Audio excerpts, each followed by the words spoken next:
Hello দর্শকবৃন্দ, এই গল্পটি সম্পূর্ণ A to Z একসাথে রয়েছে, তাই পুরো গল্পটা শুনতে কেউ মিস করবেন না। আর হ্যাঁ, মনে করে আমাদের চ্যানেলটি সাবস্ক্রাইব করবেন, সাথে লাইক, শেয়ার আর একটা কমেন্ট করেও যাবেন। ধন্যবাদ সবাইকে।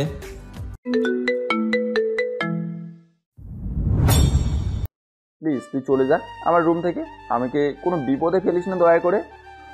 রিমি কোনো কথা না শুনেই তার পরনের জামা কিছুটা ছিঁড়ে ফেলে আর শয়তানি হাসি দিয়ে রানাকে বলে, এখন দেখ খেলা, কালকে সকালে তোর এই বাড়ি ছাড়তেই হবে। এটা বলে রিমি জোরে জোরে চিৎকার করতে থাকে, বাঁচাও বাঁচাও করে, আর বলতে থাকে, প্লিজ আমার এত বড় সর্বনাশ করিস না, আমি না তোর বোন হই। রানা রিমির কাণ্ড দেখে কিছু বলার ভাষা হারিয়ে ফেলেছে। রানা কিছু নীরবে কান্না করতেছে আর রিমি একইভাবে চিৎকার করতেছে। এতক্ষণে রানার বাড়ির সবাই রানার দরজার সামনে এসে গেছে। তারা দরজা ধাক্কা দিতেছে কিন্তু কেউই খুলতেছে না। এর ভেতর রিমিও রানার সামনে চলে এসেছে। বাড়ির সবাই আর কিছু না ভেবেই জোরে দরজা ধাক্কা দেয়, তাই দরজা ভেঙে যায়। সাথে সাথে রিমি দৌড়ে গিয়ে তার মাকে জড়িয়ে ধরে কান্না করতে থাকে। আর রানা তখনও সেখানেই দাঁড়িয়ে আছে একইভাবে। রানা ভাবতেই পারে না তার সাথে এমন একটা ঘটনা ঘটবে। রানা জানে তার কথা কেউ বিশ্বাস করবে না, তাই রানা চুপ করে মাথা নিচু করে আছে। রানার বাবা এসে রানাকে সজোরে একটা থাপ্পড় মারে। সকালবেলা ঘুমিয়ে আছে আর্মি অফিসার রানা হাসান। তার পাশে তার ছোট্ট সোনা ঘুমিয়ে আছে, তার নাম হলো আয়শা। বয়স মাত্র 3 বছর। এখনো ভালোভাবে কথা বলতে পারে না আয়শা। রানা তার মেয়েকে নিয়ে ঘুমিয়ে আছে। তখন রানার কলিজার টুকরো তিশা এসে রানাকে ডাকতে থাকে। তিশা হলো রানার বউ। তাদের বিয়ে হয়েছে এই 4 বছর হয়েছে। তিশা এসে প্রথমে রানার কপালে একটা চুমু দিয়ে ডাকতে থাকে আস্তে আস্তে। রানা তিশার ডাকে ঘুম থেকে উঠে পড়ে। রানা ওঠার পরে তিশা রানাকে কফি দেয় আর রানা উঠে আয়শার ঘুম যাতে না ভেঙে যায় খুব সতর্কভাবে। ছোট বাচ্চা তাই। রানা কফি খেতে খেতে তিশাকে বলে, বাবা কোথায়, অফিসে চলে গেছে নাকি? বাবা এখনো যায়নি, আছে। তুমি তো আজকে ট্রেনিংয়ে যাবে, তাই তোমার সাথে দেখা করে যাবে। রানা কফি শেষ করে আয়শাকে কোলে নিয়ে তিশা সহ নিচে নেমে আসে। তাদের বাড়িটা দোতলা, রানা আর তিশার রুম দোতলায়। রানা নিচে নেমে দেখে তিশার বাবা সোফায় বসে পেপার পড়ছে। রানা বাবা ডাকে তিশার বাবাকে। রানার সাথে তিশার বিয়ে হওয়ার আগে থেকেই তিশার মা নেই, মা ছোটবেলায় মারা যায়। তারপর তিশার বাবা আর বিয়ে করেনি। তিনি ভাবেন যদি তিশাকে তার নতুন মা কষ্ট দেয়, সে থাকবে অফিসে। এদিকে তার মেয়েকে যদি কষ্ট দেয় তার নতুন মা, তাহলে তো তিশার বাবা দেখবে না। তাই আর বিয়ে করেনি তিশার বাবা। তিশার মা যখন মারা যায় তখন তিশার বয়স ছিল 5 বছর। তিশার মা মারা যাবার পরে তিশার বাবা তিশাকে কখনো মায়ের অভাব বুঝতে দেয়নি। তিনি অফিসে যাওয়ার সময় তিশাকেও সাথে করে নিয়ে যেতেন। তারপর খুব যত্ন করে তিশাকে তিনি বড় করেছেন। রানা নিচে নেমে তিশার বাবার পাশে বসে তিশার বাবাকে বলে, কেমন আছো বাবা? আয়শাকে কোলে নিয়ে তিশার বাবা বলে, আমি ভালো আছি বাবা, তুমি কেমন আছো? ভালো আছি। ঈশা বললো আমার সাথে নাকি দেখা করে অফিসে যাবেন। তুমি তো ট্রেনিং এ যাবে। কতদিনের ট্রেনিং? বাবা ট্রেনিং তো 15 দিন হবে, আর আসা যাওয়া মিলে আরো 2 দিন লাগবে। গ্রামে তো তাই। তো এটা কোনো জেলায় হবে ট্রেনিং? আমি বলতে পারবো না, আমার বন্ধু শুভকে বলেছি, সেজন্য সবকিছু ঠিক করে রাখে।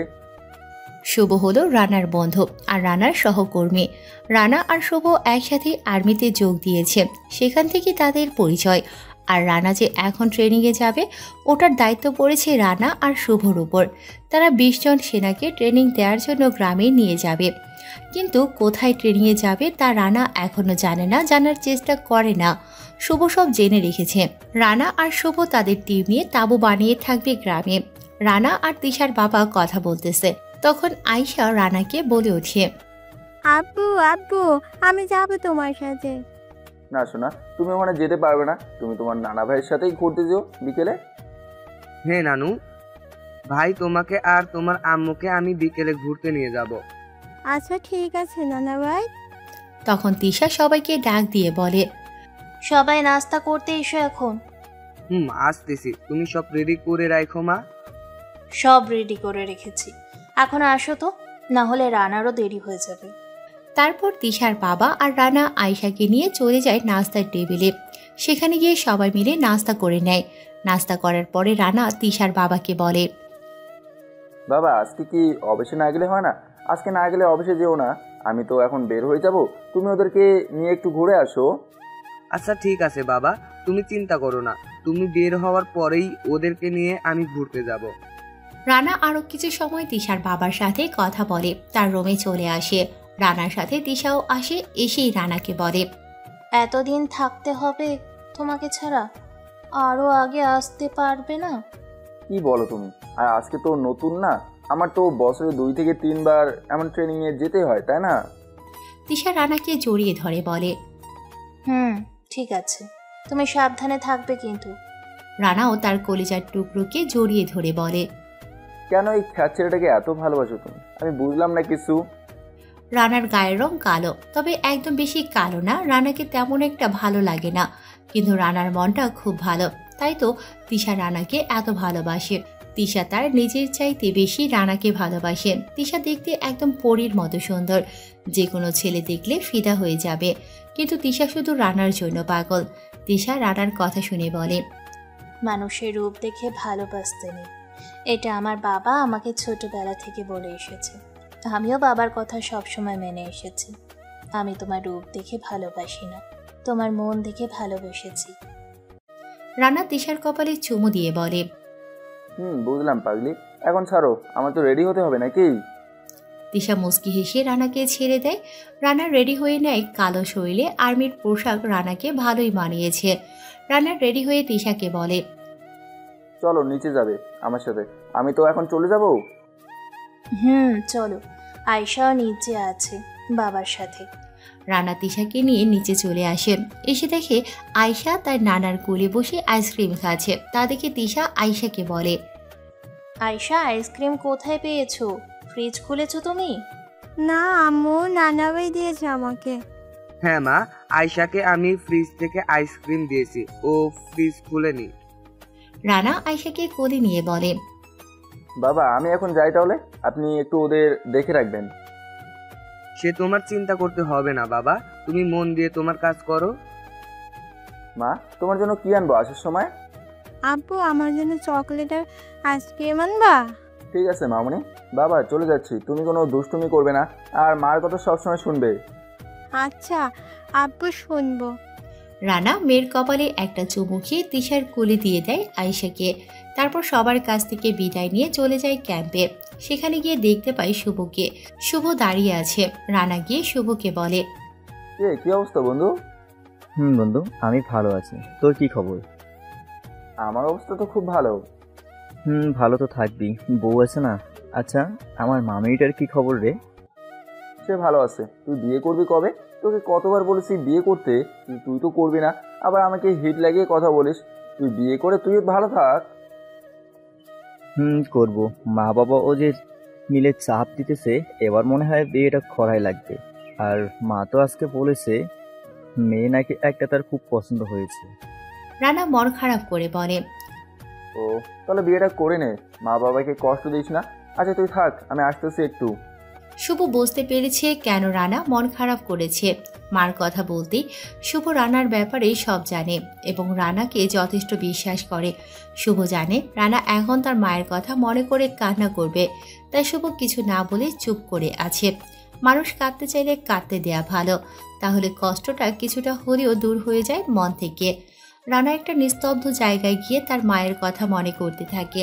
রানার মা রানাকে খুব ভালোবাসে, কিন্তু বাড়ির কোনো লোক রানাকে ভালোবাসত না, কারণ রানা ছিল কালো আর বাড়ির সবাই ছিল খুব সুন্দর। তারা রানাকে কালো বলে ব্যঙ্গ করত সব সময়। রানার অতীত। রানার বাবারা 2 ভাই। রানার বাবা বড়, তার 2 ছেলে। প্রথম ছেলে রাকিব, তারপরে হলো রানা। আর রানার চাচার 1 মেয়ে, নাম রিমি। দেখতে মোটামুটি সুন্দর, তবে গায়ের রং ফর্সা। রানার পরিবারে শুধু রানা কালো ছিল। রানার বাড়ি চাঁদপুর জেলার ফরক্কাবাদ বাজার গুলিশা গ্রামে, তবে গ্রামের ভিতর রানার পরিবার ছিল খুব বড়লোক।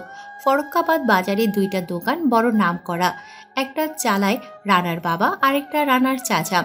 রানার দাদা দাদি মারা গেছে অনেক আগেই, তারপরও রানার বাবা আর চাচা একসাথে থাকে। গ্রামে তাদের বড় বিল্ডিং আছে, 2তলা বাড়ি, ছাদ করা। রানার মা আর চাচি সংসারের দেখাশোনা করে। রানাকে তার পরিবারের কেউ পছন্দ করে না, শুধু রানার মা ছাড়া। রানার মা রানাকে অনেক ভালোবাসে। রানার ভাই রাকিবকে বাড়ির সবাই খুব ভালোবাসে। রাকিবও রানাকে দেখতে পায় না, তাই যখন সুযোগ পায় তখন রানাকে সবার হাতে বকা শোনায়। রানা ফরক্কাবাদ কলেজে পড়ালেখা করা অবস্থায় একদিন কলেজ থেকে বাড়ি আসার সময় দেখে রাকিব একটা মেয়েকে কিস করতেছে। রানা দেখেও না দেখার ভান করে চলে আসে বাড়িতে। রাকিব তখন পড়ালেখা শেষ করে অবসর সময় কাটাতো, আর রিমি সবেমাত্র কলেজে উঠেছে। বাড়িতে আসার পরে রানা কারোর সাথে কথা না বলে তার রুমে চলে যায়। অবশ্য তার সাথে কেই বা কথা বলবে, তাকে তো কেউ পছন্দই করে না। রুমে এসে ফ্রেশ হয়ে রানা কিছু সময় শুয়ে থাকে। রাতে খাবার টেবিলে সবার সাথে খেতে বসে রানা। সবাই কথা বলতেছে, রানা চুপ করে খাচ্ছে। কার সাথেই বা কথা বলবে? হঠাৎ রানার বাবা রানাকে বলে ওঠে, তুই নাকি কোন মেয়েকে জোর করে কিস করেছিস? রানা তার বাবার ধমক শুনে ভয় পেয়ে যায়, আর সে অবাক হয়ে তার বাবাকে বলে, না বাবা, আমি কাউকে কোনো কিস করিনি, বিশ্বাস করো। তাহলে কে রাকিব মিথ্যা বলতেছে নাকি? সে নিজের চোখে দেখেছে তুই এক মেয়েকে জোর করে কিস করেছিস। তুই যে একটা বেয়াদব, এটা আমি খুব ভালো করেই জানি। রানা তার বাবার কথা শুনে খাবার না খেয়ে হাত ধুয়ে চোখের পানি ফেলতে ফেলতে চলে যায় তার রুমে। এখন যদি বলে রাকিব এক মেয়েকে কিস করেছে, তাহলে কেউ তার কথা বিশ্বাস করবে না, শুধু রানার মা ছাড়া। কিন্তু রানার মা ছেলের জন্য কিছু বলতে গেলেই সবাই তাকে বকাঝকা করে। রানা কিছু না বলে তার মনের কষ্ট নিয়ে রুমে চলে যায়। রানা চায় তাকে কষ্ট দিয়ে যদি বাড়ির সবাই ভালো থাকে তাহলে থাকুক। রাকিব খুব খুশি মিথ্যে বলে রানাকে বকা শোনাতে পেরে। সেই সাথে রিমিও মহা খুশি। রানার মাও না খেয়ে উঠে যায়, ছেলে না খেয়ে আছে, মা কি করে খাবে? তাই রানার মা না খেয়ে উঠে পড়ে। তারপর রানার রুমে গিয়ে দেখে রানা কান্না করতেছে, তাই তিনি রানাকে বলে, তুই তো জানিস ওরা তোকে দেখতে পারে না, তাই বলে ওদের কথায় তুই না খেয়ে চলে আসলি কেন? রানা কারো কণ্ঠ শুনে পেছনে তাকিয়ে দেখে তার মা, তাই সাথে সাথে মাকে জড়িয়ে ধরে কান্না করতে করতে বলে, বিশ্বাস করো মা, আমি কাউকে কিছু করিনি, ওরা সব মিথ্যা বলতেছে। আমি জানি, আমার তোর উপর খুব বিশ্বাস আছে। তোকে একটা কথা বলবো, রাখবি? মা বলো শুনি। তুই এই বাড়ি ছেড়ে চলে যা। তোকে এই বাড়ির কেউই দেখতে পারে না, তোকে কেউই পছন্দ করে না, তাই তুই চলে যা বাবা। না মা, এই কথা বলো না। সবাই আমাকে না ভালোবাসুক, তারপরও আমি তোমাকে ছেড়ে যেতে পারবো না। আমাকে এভাবে তাড়িয়ে দো না প্লিজ। রানার মা ছেলের কথা শুনে আরো বেশি করে কেঁদে ফেলে। তিনি ছেলেকে আর কিছু বলতে পারে না। তারও যে খুব কষ্ট হবে ছেলেকে ছাড়া থাকতে, কিন্তু তিনি চায় তার ছেলে এখান থেকে চলে যাক। তিনি চায় তার ছেলে কোথাও গিয়ে বড় কিছু হয়ে সবাইকে দেখিয়ে দিতে। তিনি চায় তার ছেলে সবাইকে বুঝিয়ে দেয় যে রূপ দেখে বিবেচনা করা ঠিক না, আসল হলো মানুষের মন। এভাবেই চলে যায় আরও 1 মাস। রানাকে সবাই অপমান করে, ব্যঙ্গ করে এবং কিছু থেকে কিছু হলেই বকাঝকা করে। রানার ভাই রাকিব আর রিমি দুজনেই একে অপরকে ভালোবাসে। তারা দুজন চায় রানাকে তাড়াতাড়ি বাড়ি থেকে তাড়িয়ে দিয়ে সব জায়গা জমির মালিক হওয়ার জন্য। তারা ঠিক করে নিয়েছে রানাকে তারা কায়দা করে বাড়ি থেকে তাড়িয়ে দেবে। তারপর তারা দুজন বিয়ে করে সব জায়গা জমির মালিক হবে। তারা দুজন একদিন রাতে রিমি রানার ঘরে যায়। রানা তাকে দেখেই বলে, তুই আমার ঘরে কি করিস? কেন এসেছিস আমার ঘরে? তোর আর ঘর? কালকে থেকে এই ঘর তোর থাকবে না। রানা রিমির কথায় ভয় পেয়ে যায়। রানা বুঝতে পারছে এই মেয়ের মতলব খারাপ, তাই রানা রুম থেকে বের হতে নেয়। কিন্তু রানা বের হওয়ার আগেই রিমি গিয়ে দরজা বন্ধ করে দেয়। এটা দেখে রানা আরও বেশি ভয় পেয়ে যায় আর ভয়ে ভয়ে বলতে থাকে, প্লিজ তুই চলে যা আমার রুম থেকে, আমাকে কোনো বিপদে ফেলিস না দয়া করে। রিমি কোনো কথা না শুনেই তার পরনের জামা কিছুটা ছিঁড়ে ফেলে আর শয়তানি হাসি দিয়ে রানাকে বলে, এখন দেখ খেলা, কালকে সকালে তোর এই বাড়ি ছাড়তেই হবে। এটা বলে রিমি জোরে জোরে চিৎকার করতে থাকে, বাঁচাও বাঁচাও করে, আর বলতে থাকে, প্লিজ আমার এত বড় সর্বনাশ করিস না, আমি না তোর বোন হই। রানা রিমির কাণ্ড দেখে কিছু বলার ভাষা হারিয়ে ফেলেছে। রানা কিছু নীরবে কান্না করতেছে আর রিমি একইভাবে চিৎকার করতেছে। এতক্ষণে রানার বাড়ির সবাই রানার দরজার সামনে এসে গেছে। তারা দরজা ধাক্কা দিতেছে কিন্তু কেউই খুলতেছে না। এর ভেতর রিমিও রানার সামনে চলে এসেছে। বাড়ির সবাই আর কিছু না ভেবে জোরে দরজা ধাক্কা দেয়, তাই দরজা ভেঙে যায়। সাথে সাথে রিমি দৌড়ে গিয়ে তার মাকে জড়িয়ে ধরে কান্না করতে থাকে। আর রানা তখনও সেখানেই দাঁড়িয়ে আছে একইভাবে। রানা ভাবতেই পারে না তার সাথে এমন একটা ঘটনা ঘটবে।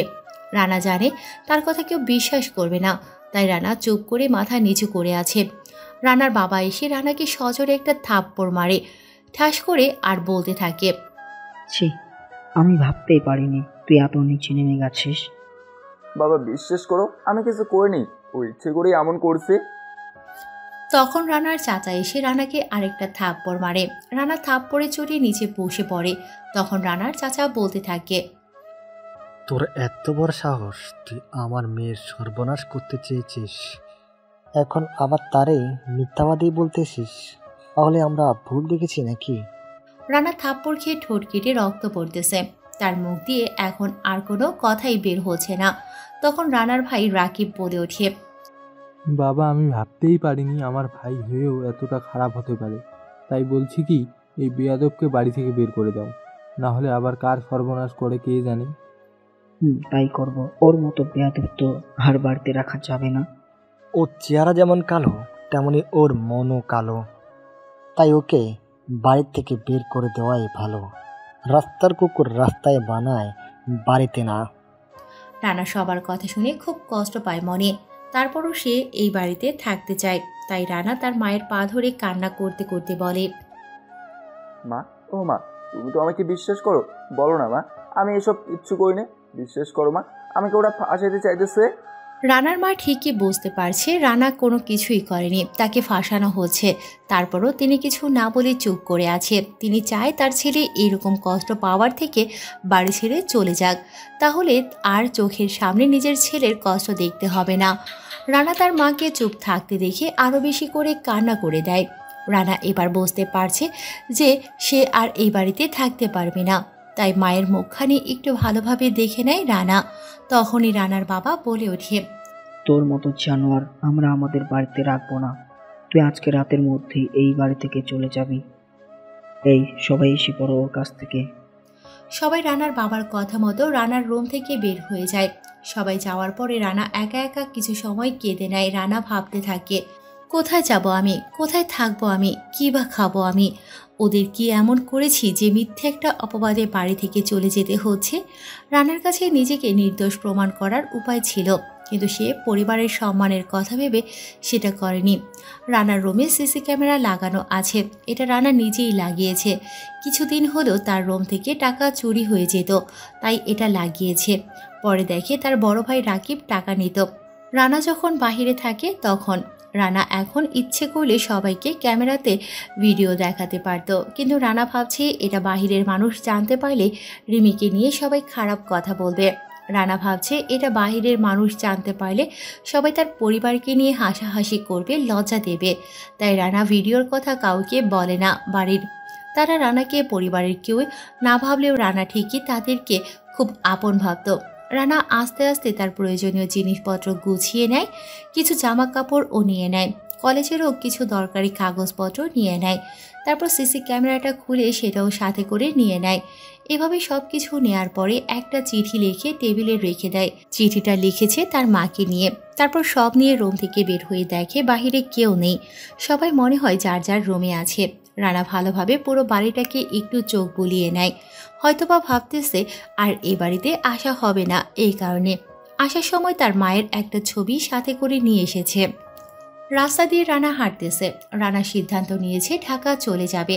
ঢাকা যাওয়ার মতো টাকা তার কাছে আছে, তাই রানা ঢাকার উদ্দেশ্যে চলতেছে।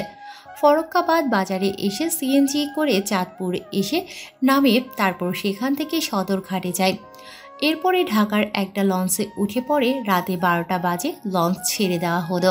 রানা যে সিট ভাড়া নিয়েছে সেখানেই ঘুমিয়ে যায়। তারপর ভোরবেলা ঘুম ভেঙে যায় মানুষের কথার আওয়াজে। রানার ঘুম ভেঙে দেখে লঞ্চ ভিড়েছে, তাই আস্তে আস্তে মানুষ নামার জন্য প্রস্তুত হচ্ছে। রানাও প্রস্তুত হয়ে নেয় নামার জন্য। অন্যদিকে রানার মা সেই রাত থেকে না ঘুমিয়ে কান্না করতেছে, নামাজ পড়ে দোয়া করতেছে তার ছেলে যেখানেই যাক যেন খুব ভালো থাকে।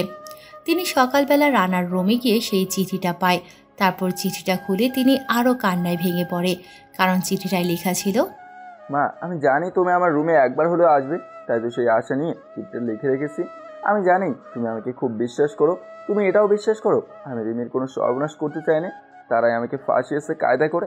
হ্যাঁ মা, আমি কখনো রিমির দিকে খারাপ নজরে তাকাইনি, তাহলে কিভাবে এমন খারাপ কাজ করে যেতে পারবো? মা শেষে একটা কথা বলি তোমাকে, তুমি আমার জন্য কষ্ট পেয়ে থেকো না। আমি আসবো আবার সফল কোনো কিছু করে, তবে এখানে থাকার জন্য নয়, তোমাকে এখান থেকে নেওয়ার জন্য। তুমি সবসময় মনে রাখবে আমি কোনো একদিন আসবো শুধু তোমাকে নেওয়ার জন্য। তাই এই চিঠিটা একটু তোমার কাছে যত্ন করে রেখে দিও। আর আমি যে রিমির সর্বনাশ করতে চাইনি এটার প্রমাণ আছে আমার কাছে, বেঁচে থাকলে দেখা হবে। আবার মা ভালো থেকো। ইতি সবার অবহেলিত ছেলেটা। রানা লঞ্চ থেকে নেমে হাঁটতে থাকে উদ্দেশ্যহীনভাবে।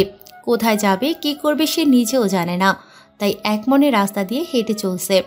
কিছু দূর যাওয়ার পরে রানা দেখতে পায় একটা চোর এক মধ্যবয়স লোকের কাছ থেকে একটা সাইড ব্যাগ নিয়ে দৌড়ে পালিয়ে যাচ্ছে। রানা আশেপাশে তাকিয়ে দেখে সবাই নিজ নিজ কাজ করতেছে, কেউ লোকটাকে সাহায্য করার জন্য এগিয়ে আসতেছে না। লোকটা সেই চোরটার পেছন পেছন দৌড়াচ্ছে। রানা আর চুপ করে না থেকে তার ব্যাগগুলো এক সাইডে রেখে চোরটার পেছনে ছুটতে থাকে। রানা দৌড়ে খুব জোরে চোরটার পেছনে ছুটতে থাকে। একসময় রানা চোরটাকে ধরে ফেলে আর মাটিতে ফেলে দিয়ে চেপে ধরে রাখে যেন না পালাতে পারে। এর ভিতর ওই লোকটা এসে পড়ে রানার কাছে। এসে প্রথমে তার ব্যাগ নিয়ে নেয়, তারপর লোকটা পুলিশকে কল দেয়। পুলিশ কাছেই ছিল, তাই পুলিশ এসে চোরটাকে ধরে নিয়ে যায়। তখন ওই লোকটা রানাকে বলে, বাবা তোমার নাম কি? চাচা আমার নাম রানা হাসান।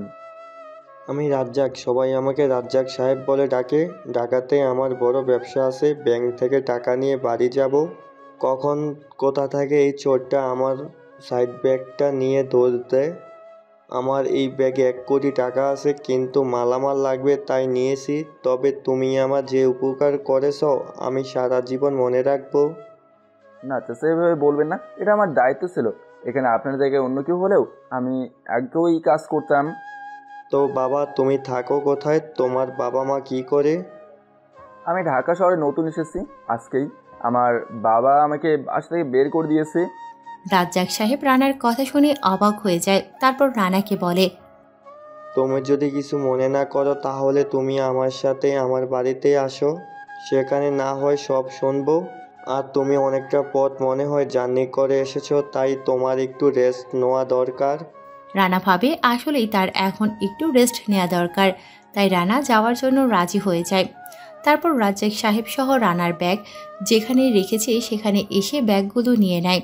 তারপর রাজ্জাক সাহেবের গাড়িতে উঠে বসে রানা। রাজ্জাক সাহেব নিজেই গাড়ি ড্রাইভ করতেছে আর রানা তার পাশে বসে আছে। রাজ্জাক সাহেব তখন ব্যাংক থেকে টাকা নিয়ে গাড়িতে ওঠার সময় ওই চোরটা তার ব্যাগ নিয়ে দৌড় দেয়। অনেকক্ষণ গাড়ি চলার পরে গাড়ি এসে থামে একটা বাড়ির সামনে। রাজ্জাক সাহেব গাড়ি থামিয়ে রানাকে নামতে বলে রানা নেমে রাজ্জাক সাহেবকে বলে, আমরা কোথায় আসছি চাচা? এটাই আমার বাড়ি, চলো ভিতরে যাই এখন।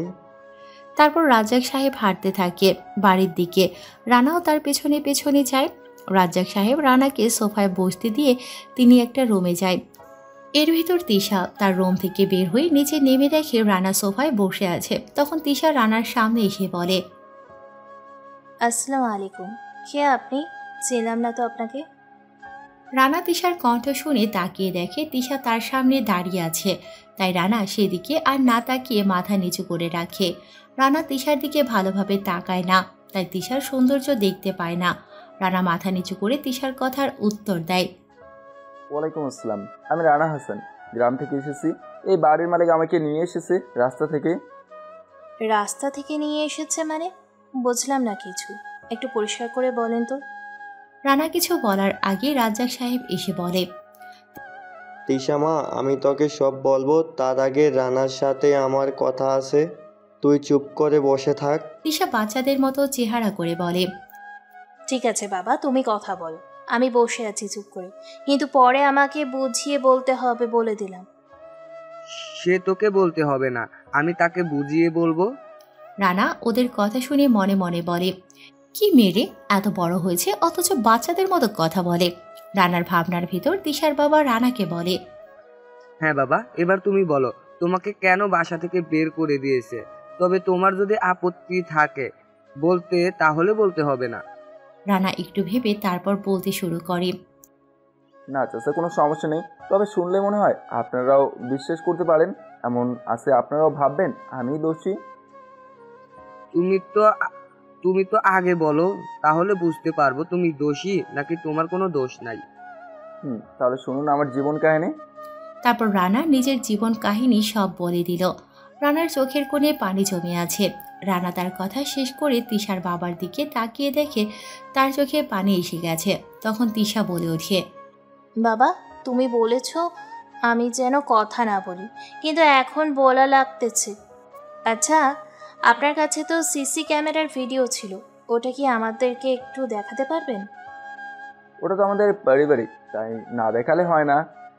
বাবা প্লিজ, আমাদের তুমি দেখাতে পারো, কোনো সমস্যা নেই। রানা আর কিছু না বলে ভিডিওটা ওদেরকে দেখায়। রানা ভাবে এরা তো আর গ্রামের লোক না যে সবাইকে বলে বেড়াবে, আর ওদেরকে দেখে খারাপ লোকও মনে হয় না। তাহলে যেহেতু এত করে বলতেছে, তাহলে দেখালেই সমস্যা কি? ওরা ভিডিওটা দেখে অবাক হয়ে যায়। আর তিশার বাবা রানাকে বলে, তোমরা তো এখানে কোনো দোষী নাই, তাহলে তুমি কেন শুধু শুধু কষ্ট পাচ্ছ? নিজেকে কঠিন করতে শিখো, না হলে এই জীবনে কোনো মূল্য নেই। এখন মানুষ হলো টাকার পাগল, টাকা দিয়ে যে কোনো কাজ করানো যায়, তাই নিজেকে এমনভাবে তৈরি করতে হবে যাতে মানুষ দেখলেই সম্মান করার জন্য ঝাঁপিয়ে যায়। রানা চুপ করে মনোযোগ সহকারে কথাগুলো শুনে বলে, আচ্ছা চাচা, আমি তাহলে যাই, বাসা খুঁজতে হবে, না হলে থাকবো কোথায়? শুনুন, আপনার কোথাও যাওয়া লাগবে না, আপনি আজকে থেকে এখানেই থাকবেন। না তা হয় না, আমি চাই নিজে কিছু করে দেখাতে, তাই এখানে থাকা ঠিক হবে না আমার জন্য। আর তাছাড়া আপনাদেরকেও আমি ঠিকভাবে চিনি না, আমাকেও আপনারা ঠিকভাবে চেনেন না এখনো। তাতে কি হয়েছে, আস্তে আস্তে পরস্পরকে চিনে নিব। বাবা তোমাকে একটা কথা বলি, আমার এই মা মরা মেয়েটা যেহেতু বলেছে এইখানে তুমি থাকতে, তাহলে তুমি থেকে যাও। আমি ওর কোনো আশা অপূর্ণ রাখিনি, তাই এখন তোমার কাছে হাত জোর করে বলছি তুমি থেকে যাও এখানে। রানা একটু ভাবনা চিন্তা করে বলে, চাচা তা না হয় থাকলাম, কিন্তু কিছুদিন পর আমি কলেজে ভর্তি হব, তাই এখন আমার একটা কাজের খুব দরকার। তাই যদি আমাকে একটা কাজের ব্যবস্থা করে দিতেন খুব ভালো হতো, আর না হলে আমি মেল করে নেব, সমস্যা নেই। তিশার বাবা বুঝতে পারে রানা কারো অনুপ্রেরণা নিয়ে চলতে পছন্দ করে না, কিন্তু রানা ঠিকই বলেছে, তার একটা কাজের দরকার, তাহলে সে নিজের পায়ে দাঁড়াতে পারবে। তিশার বাবা এসব ভেবে কিছু বলতে যাবে, তখন তিশা বলে ওঠে, বাবা আমাদের অফিসে তো লোক লাগবে, তাহলে ওকে নিয়ে নেই, আমরা কি বলো? তুই ঠিক বলেছিস, কিন্তু রানা কি এসব কাজ করতে পারবে? বাবা ও পারবে, কারণ আমি ওর ভিতরে একটা ভালো মন দেখতে পেয়েছি। ও চেষ্টা করলে নিশ্চয়ই করতে পারবে। কি মিস্টার রানা, পারবেন না করতে? আসলে আপু, যদি আমাকে কিছুদিন একটু বুঝিয়ে দেন তাহলে আশা করি পারবো। ঠিক আছে, আমি নিজেই আপনাকে সব কাজ বুঝিয়ে দেব। তার আগে একটা কথা বলিনি, আপনি আমার বড়, তাই আমাকে তুমি করে বলবেন আর নাম ধরে ডাকবেন, কোনো আপু চলবে না, ঠিক আছে? আপনারা হলেন বড় ঘরের মানুষ, আপনার কিভাবে নাম ধরে ডাকি বলেন? এইসব বলবেন না, কারণ আমরা সবাই আল্লাহর নিজ হাতে তৈরি করা মানুষ। আমরা সবাই সমান, কে বড় লোক, কে গরিব, কে কালো, কে ফর্সা, এইসব নিয়ে মানুষকে বিচার করতে নেই। ঠিক আছে, কিন্তু কোনো কিন্তু নয়, ঠিক আছে? তাহলে আমরা বন্ধু হতে তো পারি, তাহলে তুমি করে আর নাম ধরে ডাকতে অসুবিধা হবে না। এটা বলে তিশা নিজের হাত রানার দিকে বাড়িয়ে দেয়। রানা তিশার হাত দেখে অবাক হয়ে যায়, এত সুন্দর হাত হতে পারে তা রানা জানতো না। তখন ভালোভাবে না তাকানোর কারণে বুঝতে পারেনি কিছু। রানা মাথা তুলে তিশার দিকে তাকিয়ে আরও অবাক হয়ে যায়, এত সুন্দর চেহারা, অথচ মনের ভিতর বিন্দুমাত্র অহংকার নেই। এভাবে রানাও হাত বাড়িয়ে দেয়। যেই তিশার হাতে রানার হাত মিলিত হয়েছে, তখন রানার শরীরে একটা শিহরণ বয়ে যায়, আর হা করে তিশার দিকে তাকিয়ে আছে রানা। তখন তিশা রানার থেকে নিজের হাত ছাড়িয়ে বলে, আচ্ছা তুমি তাহলে আমার সাথে আসো, আমি তোমাকে তোমার রুম দেখিয়ে দিচ্ছি। রানার ধ্যান ভাঙে তিশার কথায়, তাই রানা ঠিক আছে বলে দাঁড়িয়ে যায়। তারপর নিচের ব্যাগগুলো নিয়ে তিশার পিছু পিছু হাঁটতে থাকে। তিশা উপরে রানাকে নিয়ে উঠে তার পাশের রুমে রানার জন্য জায়গা করে দেয়। রানা রুমে ঢুকে অবাক হয়ে যায়, এত সুন্দর রুম সে এর আগে আর দেখেনি। রুমটা অনেক সুন্দর। তখন পেছন থেকে তিশা রানাকে বলে ওঠে, তোমার রুম পছন্দ হয়েছে কি? পছন্দ হবে না কেন, খুব সুন্দর রুম, আমার খুব পছন্দ হয়েছে। আরও একটু কথা বলে তিশা চলে যায় তার রুমে। আর রানা ভাবে, তাহলে পৃথিবীতে এখনো ভালো মানুষ আছে, আমি তো ভাবছি নেই। রানা ভাবতেছে, তখন রানা শুনতে পায় তিশা বলতেছে ফ্রেশ হয়ে নিতে, সবাই একসাথে নাস্তা করবে। রানা ঠিক আছে বলে ব্যাগ রেখে ফ্রেশ হয়ে নেয়। তারপর রুমেই বসে আছে। তখন তিশা এসে রানাকে ডাক দেয়, তাই রানা তিশার সাথে সাথে যায়। এতক্ষণে রানারও অনেক খিদে পেয়ে গেছে। রানা আর তিশা নাস্তা করতে বসে। তিশার বাবা নেই, তাই রানা বলে, আচ্ছা তোমার বাবা কোথায়, সে নাস্তা করবে না? বাবা সেই সকালেই নাস্তা করেছে। নাস্তা করে ব্যাংকে গিয়েছে টাকার জন্য। বাবার বন্ধুর ব্যাংক ম্যানেজার, তাই বাবা তাকে কল দিয়ে খুব সকালে বেরিয়ে চলে যায়। আর এখন সেই টাকা নিতে গেছে জমা দেওয়ার জন্য। কিছু মালামাল লাগবে অফিসের জন্য, তাই। রানাও আর কোনো কথা বলল না। তিশা রানাকে নাস্তা দেয়, সে নিজেও নাস্তা নেয়। তারপর তারা দুজনেই একসাথে নাস্তা করে নেয়।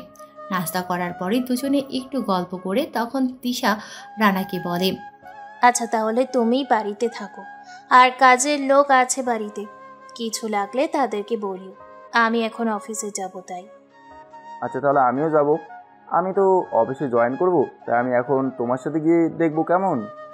কিন্তু তুমি আজকে মাত্র এসেছো, তাই আজকে রেস্ট করো, কালকে অফিসে নিয়ে যাব তোমাকে। ঠিক আছে, আর তোমরা কখন বাসায় ফিরবে? আজকে অফিস করব না, তবে কিছু কাজ আছে, ওইগুলো দুপুরে আগে শেষ করে চলে আসব। তোমার সাথে বাড়িতে গল্প করব, আর বাবা আসতে সন্ধ্যা হবে। রানা ঠিক আছে বলে রুমে চলে যায়। গিয়ে তার সব কিছু সুন্দরভাবে গুছিয়ে নেয়, কারণ এখন থেকে এখানেই থাকা লাগবে রানার। আর তিশাও অফিসে চলে যায়। গিয়ে তার কাজে মন বসায় তিশা। দেখতে দেখতে দুপুর হয়ে যায়। তিশা অফিস থেকে এসে গোসল করে রানার সাথে কথা বলতে থাকে। রানার কি ভালো লাগে, কি কি পছন্দ সব জেনে নিয়েছে।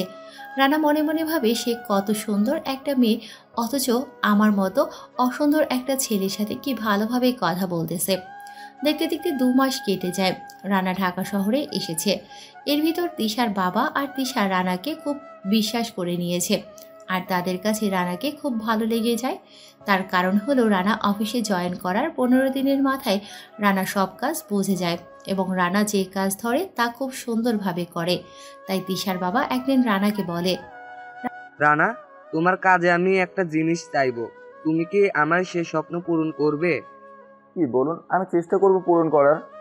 দেখো, তুমি কখনো বাবার ভালোবাসা পাওনি, আমারও কোনো ছেলে নেই, তাই তুমি যদি আমাকে বাবা বলে ডাকো খুব খুশি হব। রানা একটু ভেবে বলে, আমি রাজি বাবা, তুমি আজ থেকে আমার বাবা। সেদিন থেকে রানাকে তারা আরো বেশি করে ভালোবাসে। তিশাও রানার সব সময় দেখাশোনা করে। তো 2 মাস পর রানা ভাবে এখন তার কলেজে ভর্তি হওয়া দরকার হয় ক্লাস করবে না, রাতে ঠিক মতো পড়লেই চলবে, আর কলেজে ক্লাস না করলেও সমস্যা নেই। তাছাড়া রানা খুব ভালো মেধাবী ছাত্র। তাই রানা খাবার টেবিলে বসে তিশার বাবাকে বলে, বাবা এখন যদি কলেজে ভর্তি হয়ে রাখি তাহলে ভালো হয় না? তা তো ভালো হয়। তাহলে এক কাজ করো, তুমি আর তিশা গিয়ে তিশার কলেজে ভর্তি হয়ে যাও। কিন্তু বাবা, আমার তো আগের কলেজ থেকে ছাড়পত্র আনতে হবে, না হলে তো হবে না। তাও ঠিক। তো তুমি কবে গিয়ে ছাড়পত্র আনতে চাও? বাবা, আমি এখন তোমার কাছে থাকি, তোমাকে বাবা হিসেবে মানি, তাই তুমি যেদিন বলবে সেদিনই যাব। আচ্ছা, যেহেতু এটা পড়ালেখার বিষয়, তাই আগেই করাই ভালো।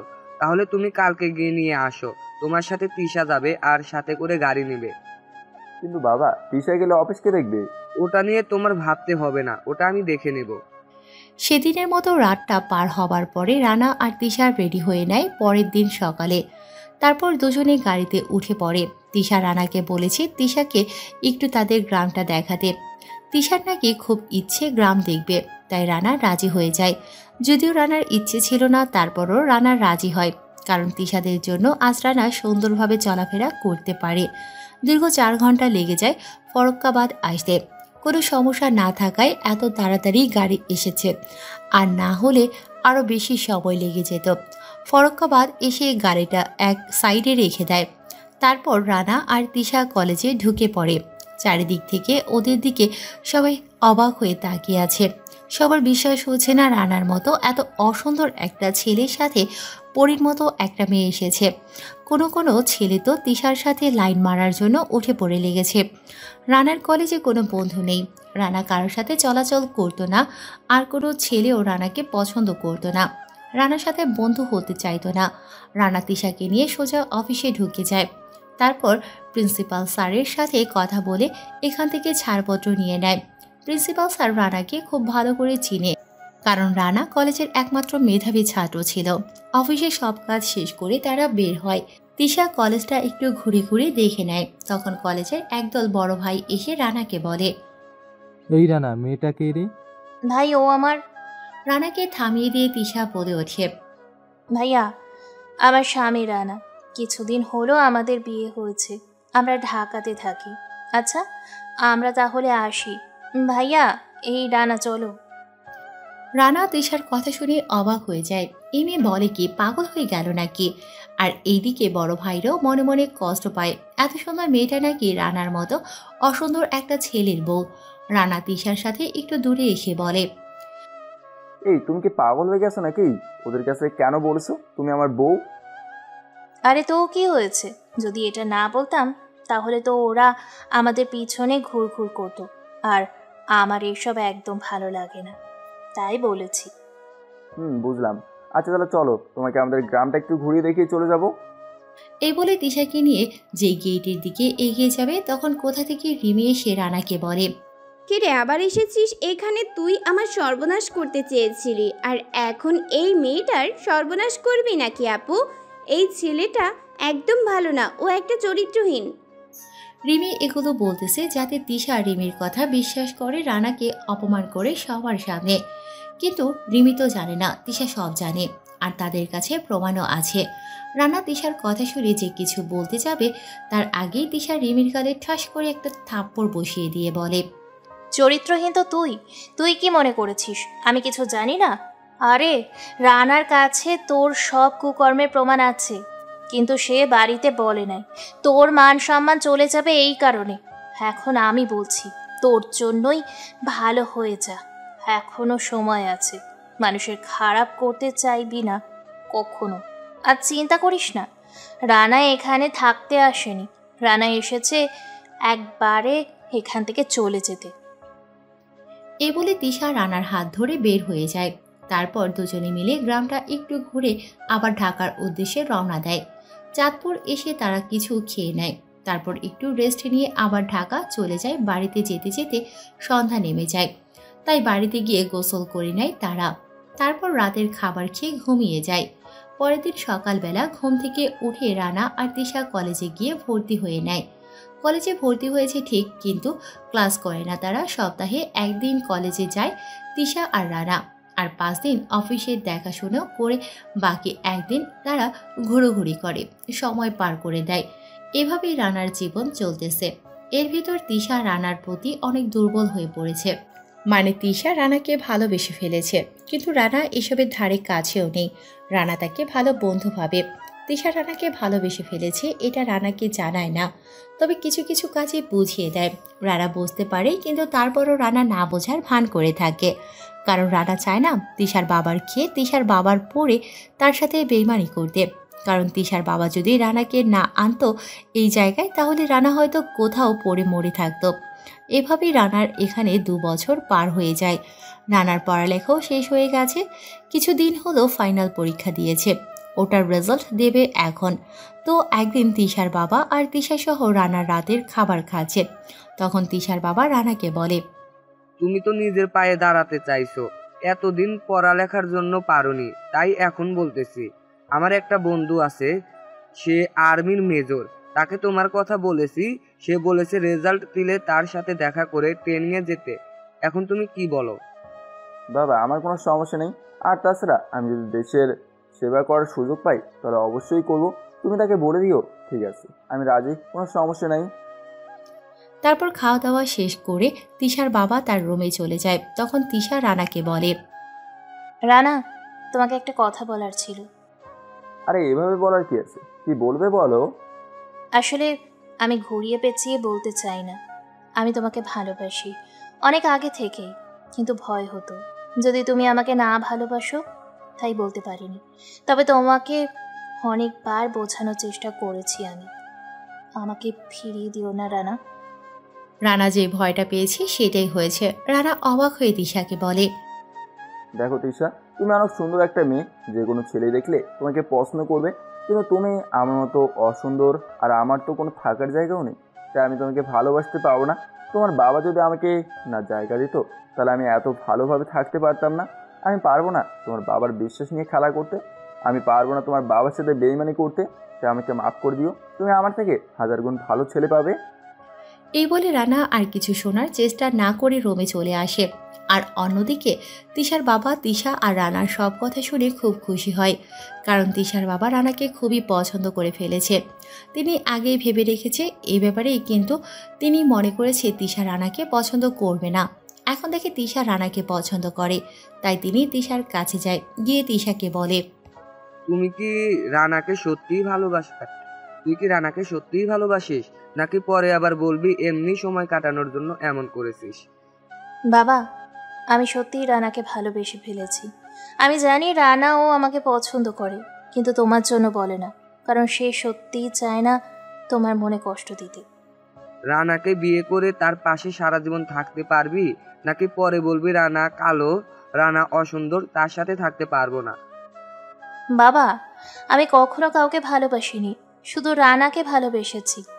আর তুমি নিজেই আমাকে বলেছ মানুষের রূপ দেখে নয়, মন দেখে ভালোবাসতে। আমি রানার মাঝে সেই ভালো মনটা দেখতে পেরেছি। শোন, কান্না করিস না, আমি নিজে রানার সাথে কথা বলবো। সত্যি বাবা, তুমি রানার সাথে আমার বিয়ে নিয়ে কথা বলবে? বলবো। তোমার কোনো চাওয়া পাওয়া তো কখনো অপূর্ণ রাখিনি আমি। আর রানাকে আমারও খুব পছন্দ। বাবা, তোমাকে অনেক ধন্যবাদ। তুমি পৃথিবীর সবচেয়ে ভালো বাবা। Love you. এটা বলে তিশা হাসতে হাসতে তার রুমের দিকে দৌড়ে চলে যায়। আর অন্যদিকে তিশার বাবা রানার রুমে গিয়ে দেখে রানা চুপ করে বসে কিছু একটা ভাবতেছে। রানা ভাবতেছে তিশা যেটা বলেছে এটা কি ঠিক হতে পারে? ঠিক, কারণ আমিও তাকে পছন্দ করে ফেলেছি কিছুটা, কিন্তু এটা করা আমার পক্ষে সম্ভব নয়, কারণ যে আমাকে ঠাঁই দিয়েছে তার বুকে ছুরি মারতে পারবো না। আমি কিছুতেই বাবার এত বড় সর্বনাশ করব না। দরকার হলে এখান থেকে অন্য কোথাও চলে যাব, কষ্ট হলেও অন্য জায়গায় চলে যাব। রানা এসব ভাবতেছে, তখন রানা কারো হাতের ছোঁয়া পায় পিঠে, তাই রানা পিছনে ফিরে দেখে তিশার বাবা। রানা যেই কিছু বলতে যাবে তার আগেই তিশার বাবা বলে, আমার মেয়েটা না তোমাকে সত্যি ভালোবাসে। আমি তার বাবা, আমি সব বুঝতে পারি। তুমি হয়তো ভাবতে পারো যে আমি বাবা হয়ে কিভাবে এটা বলতে পেরেছি, তাহলে আমি বলবো আমিও তোমাকে অনেক পছন্দ করি। আর আজকে একটু আগে তোমার কথা শুনে আরো বেশি পছন্দ করে ফেলেছি তোমাকে। আমি ধন্য হব তোমার হাতে আমার মেয়েকে তুলে দিতে পারলে, কারণ তুমি অনেক দায়িত্ববান, তোমাকে বিশ্বাস করা যায়। আমি চাই তুমি আমার মেয়েকে বিয়ে করো, এতে আমার কোনো আপত্তি নেই, বরং আরো খুশি হব। কিন্তু জীবনটা তোমার, তাই তুমি ঠিক করো কি করবে তুমি। আমি তোমার উপর কোনো জোর করব না, তোমার যেটা ভালো মনে হয় ওটাই করো। 2 দিন ভালো করে ভেবে আমাকে জানিও, কেমন? আমি এখন আসি, তুমি এখন ঘুমাও, সকালে না হয় এ নিয়ে ভাবা যাবে। তিশার বাবা কথাগুলো বলে চলে যায়। আর রানা পুরো অবাক হয়ে ধপ করে খাটে বসে পড়ে। রানা ভাবতে শুরু করে, এ আমি কি শুনলাম? আমি তো বিশ্বাস করতে পারছি না বাবা এমন কথা বলল। কিন্তু আমার জন্য যদি তিশার সুন্দর জীবনটা নষ্ট হয়ে যায়, না দেখি তিশার সাথে কথা বলে বোঝাতে পারি কিনা তাকে। এই ভেবে রানা তিশার রুমের সামনে যায়, গিয়ে দরজায় নক করে আওয়াজ করলে তিশা বলে, কে? দরজা খোলা আছে, আসতে পারো। রানা ভেতরে ঢুকে তিশার সামনে গিয়ে দাঁড়ায়। তিশা অবাক হয়ে রানাকে বলে, আরে তুমি বসো বসো। তো কি ভাবলে, আমাকে বিয়ে করবে তো? দেখো, আমি এখানে বসতে আসিনি, আমি এসেছি তোমার সাথে কিছু জরুরি কথা বলতে। সমস্যা নেই, বলো। তুমি কি সত্যি আমাকে ভালোবাসো? আমি সত্যিই তোমাকে ভালোবেসি, বিশ্বাস করো। তোমাকে অনেক বেশি ভালোবেসে ফেলেছি। আচ্ছা, তুমি কি পারবে আমার মতো পরিচয়হীন এবং অসুন্দর একটা ছেলের সাথে সারা জীবন কাটাতে? আর আমার তো কোনো বাড়ি ঘরও নেই যে তোমাকে রাখবো। কে বলেছে তোমার পরিচয় নেই? সময় হলে সব হবে। আর তুমি তো এখন এই বাড়ির ছেলে, তাহলে এটাই তো তোমার পরিচয়। আর তুমি অসুন্দর, এটা নিয়ে আমার কোনো সমস্যা নেই, কারণ আমি ভালোবেসেছি তোমার মন দেখে। আর কি বললে, তোমার বাড়ি নেই? হ্যাঁ ঠিক, তোমার বাড়ি নেই, কিন্তু হয়ে যাবে। তুমি করবে, তোমার রেজাল্ট বের হলে আর্মিতে যোগ দিয়ে তখন বাড়ি করবে। সব বুঝলাম, কিন্তু আমি তো এত তাড়াতাড়ি বিয়ে করতে পারবো না। আর্মিতে জয়েন হলে তারপর বিয়ে করতে পারবো। তুমি কি এত সময় অপেক্ষা করতে পারবে? তোমার জন্য অপেক্ষা করতে আমার কোনো সমস্যা নেই, কিন্তু তোমাকে কথা দিতে হবে তুমি আমাকেই বিয়ে করবে। কথা দিলাম, যদি তুমি আমার জন্য অপেক্ষা করতে পারো তাহলে আমি তোমাকেই বিয়ে করব। আচ্ছা, এখন একটু জড়িয়ে ধরতে দিবা? তাহলে তুমি খুশি হবে? তিশা বুঝতে পারে রানার কোনো আপত্তি নেই, তাই তিশা রানাকে জড়িয়ে ধরে কান্না করতে করতে বলে, রানা, আমি সত্যিই তোমাকে ভালোবাসি। আমি তোমার জন্য অপেক্ষা করব। তুমি মন দিয়ে তোমার কাজ করেছো, আমি তোমার জন্য অপেক্ষা করে থাকবো। তুমি আসলে তারপর তোমাকে বিয়ে করব। দেখো, এখন কান্না করো না। তুমি যদি অপেক্ষা করতে পারো তাহলে আমি শুধুই তোমার থাকবো, আর কারো হব না। আর আমিও তোমাকে ভালোবাসি, কিন্তু আমি চাইনি তোমার বাবা কষ্ট পাক। এখন তো দেখি তিনিও রাজি, তাহলে আর কোনো সমস্যা নেই। তিশা রানার কপালে চুমু দিয়ে বলে, আমি শুধু তোমার, আর তুমিও শুধু আমার। রানা ও তিশার কপালে চুমু দিয়ে বলে, আচ্ছা এখন যাই, অনেক রাত হয়ে গেছে, ঘুমাও। কালকে সকালে আবার দেখা হবে, কেমন? তারপর রানা রুমে এসে শুয়ে পড়ে, আর তিশাও খুশি মনে শুয়ে পড়ে। পরের দিন সকালে রানা তিশার বাবাকে সব জানানোর পরে সেও খুব খুশি হয়। তার 1 মাস পর রানার রেজাল্ট বের হয়। রানা খুব ভালো রেজাল্ট করে, তারপর আর্মিতে জয়েন করে। সেখানে 1 বছর কেটে যায়। রানার কঠিন মনোবলের কারণে রানা টিকে যায় আর্মিতে। রানা আর্মিতে জয়েন করার পরে শুভর সাথে তার ভালো বন্ধুত্ব হয়ে যায়। রানা তিশার সাথে মাঝে মাঝে এসে দেখা করে যেত, 2-1 দিন করে বাড়িতে থেকে যেত। এভাবে আরও 1 বছর কেটে যায়। তারপর রানার বিয়ের জন্য তিশার বাবা তার মেজর বন্ধুকে বলে। রানাও রাজি ছিল, এখন করবে, তাই তাদের বিয়েটা খুব ধুমধাম করে হয়ে যায়। তিশা এবং রানা দুজনেই খুব খুশি ছিল। বিয়ের কিছুদিন পর রানা চেয়েছে সে তিশাকে নিয়ে অন্য জায়গায় থাকবে, কিন্তু তিশার বাবা যেতে দেয়নি, তাই রানা আর যায় না। তবে রানারও বাড়ি আছে এখন, আর তিশার বাবারও যা সম্পত্তি আছে তা দিয়ে তারা বসে বসে খেতে পারবে। বিয়ের প্রথম বছর আয়শা জন্ম নেয়। আয়শা জন্ম নেওয়াতে সবাই যেন আরও খুশি হয়ে গেছে। আয়শারও এখন 3 বছর বয়স হয়ে গেল।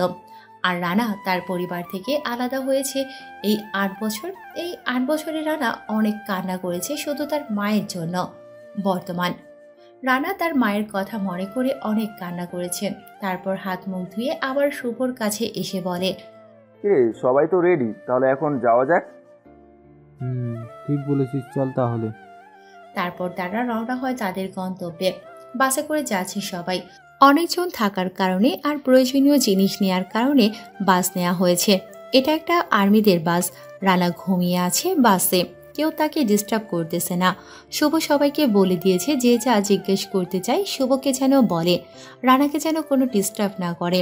রানার যখন ঘুম ভেঙে যায় তখন চারিদিকে দেখে চমকে যায় রানা। রানা তাড়াতাড়ি শুভকে বলে, এই শুভ, আমরা কোথায় যাচ্ছি রে? চাঁদপুর ফারাক্কাবাদ বাজারের পশ্চিম মাথায়। সেখানে নাকি আমাদের থাকার ব্যবস্থা করেছে, আর সেখানে থেকে প্রতিদিন ট্রেনিংয়ে নামবো। রানা মন খারাপ করে বলে, ও তুই আমাকে আগে বলবি না এই জায়গার কথা? তুই আমাকে জিজ্ঞেস করিসনি তাই বলিনি। আর স্যার নেই এখানে, আমরা কাজে এসেছি, তাই ওটা নিয়ে তোর ভাবতে হবে না। আমি জানি তোর ওই জায়গায় যাওয়ার ইচ্ছে নেই, কিন্তু এটা তো আমাদের চাকরি, যেতেই হবে। রানা তার নিজের জন্মস্থানে এসেছে, তাই রানা এমন চমকে গেছে। রানা কখনোই চাইতো না এখানে আসতে, কিন্তু আজ তার ভাগ্য এখানেই নিয়ে এসেছে। আর শুভ জানে রানার বাড়ি চাঁদপুর ফরক্কাবাদে কোনো এক জায়গায়। রানা কিছু না বলে শুধু ভাবতেছে কি করবে এখন। সে কি বাড়িতে গিয়ে তার মাকে দেখে আসবে, নাকি মাকে তার সাথে করে ঢাকায় নিয়ে যাবে? আর বাড়ির সবাই বা কেমন আছে চাঁদপুর শহরটার অনেক কিছু পরিবর্তন হয়ে গেছে। এই 8 বছরে অনেক পরিবর্তন হয়েছে। তার বাবাদের ব্যবসা এখন কি ঠিকঠাক মতো চলে নাকি তাও জানে না। এসব ভাবতে ভাবতে ফরক্কাবাদ এসে পড়ে তারা। ফরক্কাবাদ বাজারের হাই স্কুলের বড় মাঠে তাদের বাস থামানো হয়। তারা সবাই আস্তে আস্তে নেমে যায়। রানা বাস থেকে নেমে দেখে অনেক লোকজন তাদেরকে দাঁড়িয়ে দাঁড়িয়ে দেখতেছে। কিছু গ্রাম পুলিশ এসে সবার সাথে কৌশল বিনিময় করে। তারপর সেই গ্রাম পুলিশরা রানাদেরকে নিয়ে যায় তাদের থাকার জায়গায়। ফরক্কাবাদ বাজারের পশ্চিম মাথায় গিয়ে একটা বড় বাগানের পাশে তাদের থাকার জন্য তাঁবু বানানো হয়। রানা আর শুভ একটা তাঁবুতে থাকে। এমনি করে বাকি তাঁবুগুলোতে দুজন করে আছে। তাদের জন্য আগেই সব ঠিক করে রেখেছে। তারা সবাই ফ্রেশ হয়ে একটু রেস্ট নেয়। হঠাৎ রানার ফোনটা বেজে ওঠে। রানা ফোন হাতে নিয়ে দেখে তিশা কল দিয়েছে। তাই রানা তিশার সাথে একটু কথা বলে ফোন রেখে দেয়। সেদিন আর কোনো ট্রেনিং হয় না। পরের দিন সকালবেলা ভোরবেলা ঘুম থেকে উঠে সবাই ব্যায়ামে নেমে যায়। বাজারের বড় মাঠে সবাই ব্যায়ামে ব্যস্ত হয়ে পড়ে। আবার সকাল 10টার সময় হালকা নাস্তা করে নেয়। তারপর আবার একটু দৌড়াদৌড়ি করে। বিকেলে কিছু সময় একটু রেস্ট নেয়। তারপর রাতের বেলা যখন সবাই ঘুমিয়ে পড়ে তখন তারা ফায়ারিং করে। রাতের বেলা ফায়ারিং করার কারণ হলো তখন কেউ রাস্তায় বা তাদের কাছে থাকে না। আর এটাই হলো একটা ভালো সময়, কোনো বিপজ্জনক আশঙ্কা থাকে না। এভাবে 10 দিন কেটে যায়। এই 10 দিন রানা ট্রেনিংয়ের ফাঁকে ফাঁকে তার পরিবারের সব খবর নিয়ে ফেলেছে। রাকিব নাকি রিমিকে বিয়ে করেছে আরও 7 বছর আগে। তাদের এখনও কোনো সন্তান হয়নি।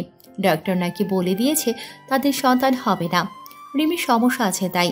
পরিবারের সবাই নাকি জেনে গেছে রানা কোনো রিমির সর্বনাশ করতে চায়নি। রিমি আর রাকিব নাকি এটা ইচ্ছে করে নাটক সাজিয়েছে রানাকে বাড়ি থেকে বের করার জন্য। আর এটা রিমি নিজে স্বীকার করেছে তাদের বিয়ের কিছুদিন পর। পরিবারের সবাই নাকি রানাকে খুঁজেছে কিছুদিন। আর রানার মা নাকি রানা যাওয়ার পর থেকে কান্না করে সব সময়। এই 8 বছরে নাকি রানার মা খুব অসুস্থ হয়ে গেছে। শুধু রানার জন্য কান্না করতে করতে রানার পরিবার চায় রানার কাছে মাপ চেয়ে ভালো হওয়ার জন্য। কিন্তু তারা জানেও না রানা কখনো ফিরে আসবে নাকি। হ্যাঁ, রানা ও বাড়িতে যাবে, কিন্তু তার মাকে নিয়ে যেতে। রানা ঠিক করেছে তার মাকে নিয়ে যাবে তার সাথে করে। 11 দিনের কালে রানা বসে আছে, পাশে শুভ বসে আছে আর সবাই রেস্ট নিচ্ছে। তখন কোথা থেকে রানার ভাই রাকিব এসে রানাকে বলে, রানা, তুই কেমন আছিস ভাই? এতদিন কোথায় ছিলি তুই? রানা দেখে তার বড় ভাই, কিন্তু রানা এখন এদের সাথে কথা বলবে না। তাই রানা বলে ওঠে, আরে কে আপনি আর আমার নাম ধরে ডাকছেন কোন সাহসে? রানা, আমি তোর ভাই রাকিব। আমি তোকে ইচ্ছে করে বাড়ি থেকে বের করে দিয়েছি, কিন্তু পরে বুঝতে পারছি আমি কত বড় পাপ করেছি। আমাকে তুই মাফ করে দে। এখান দিয়ে যাওয়ার সময় তোকে দেখে আমি চিনতে পেরেছি আমি আর এমন কাজ করব না। তুই আমাকে মাফ করে দে ভাই। জানিস বাড়ির সবাই তোকে খুঁজছে।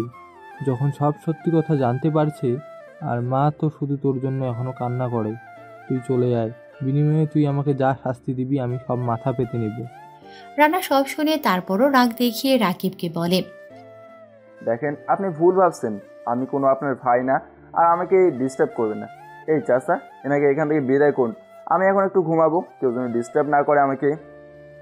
এটা বলে রানা অন্য জায়গায় গিয়ে বসে পড়ে। আর রাকিব অবাক হয়ে তাকিয়ে আছে রানার দিকে।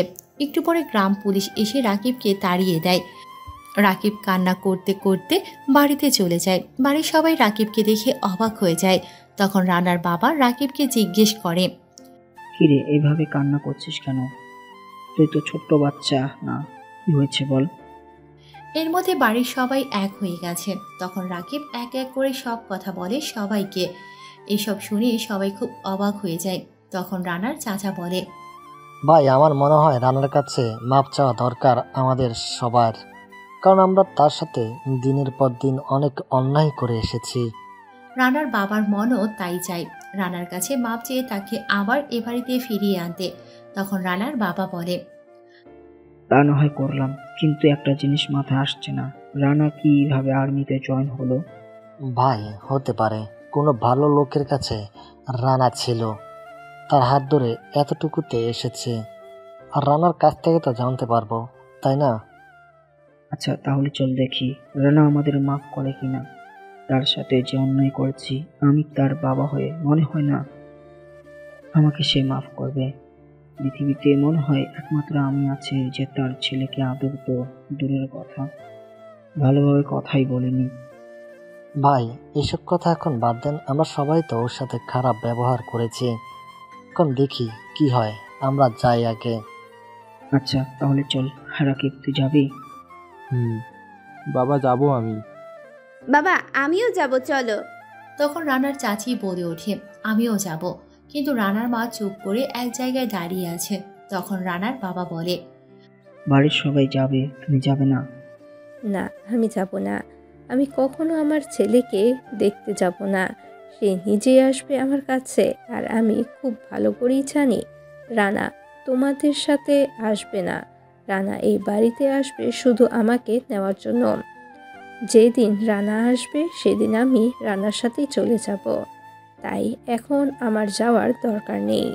তোমরা সবাই তার সাথে অন্যায় করেছো, তোমরা যাও। রানার মার কথা শুনে কেউ কোনো কথা বলল না। সবাই চুপ করে বাড়ি থেকে বের হয়ে যায়। কী বা বলবে, তাকে বলার মতো কোনো ভাষাই তো নেই তাদের কাছে। তারা চলে যায় রানা যেখানে ট্রেনিং করতেছিল সেখানে। কিন্তু তারা রানার সাথে কোনো কথা বলতে পারেনি। তারা রানাকে দেখে চিনতে পেরেছে, রানাও তাদেরকে দেখেছে, তবুও না দেখার ভান করেছিল।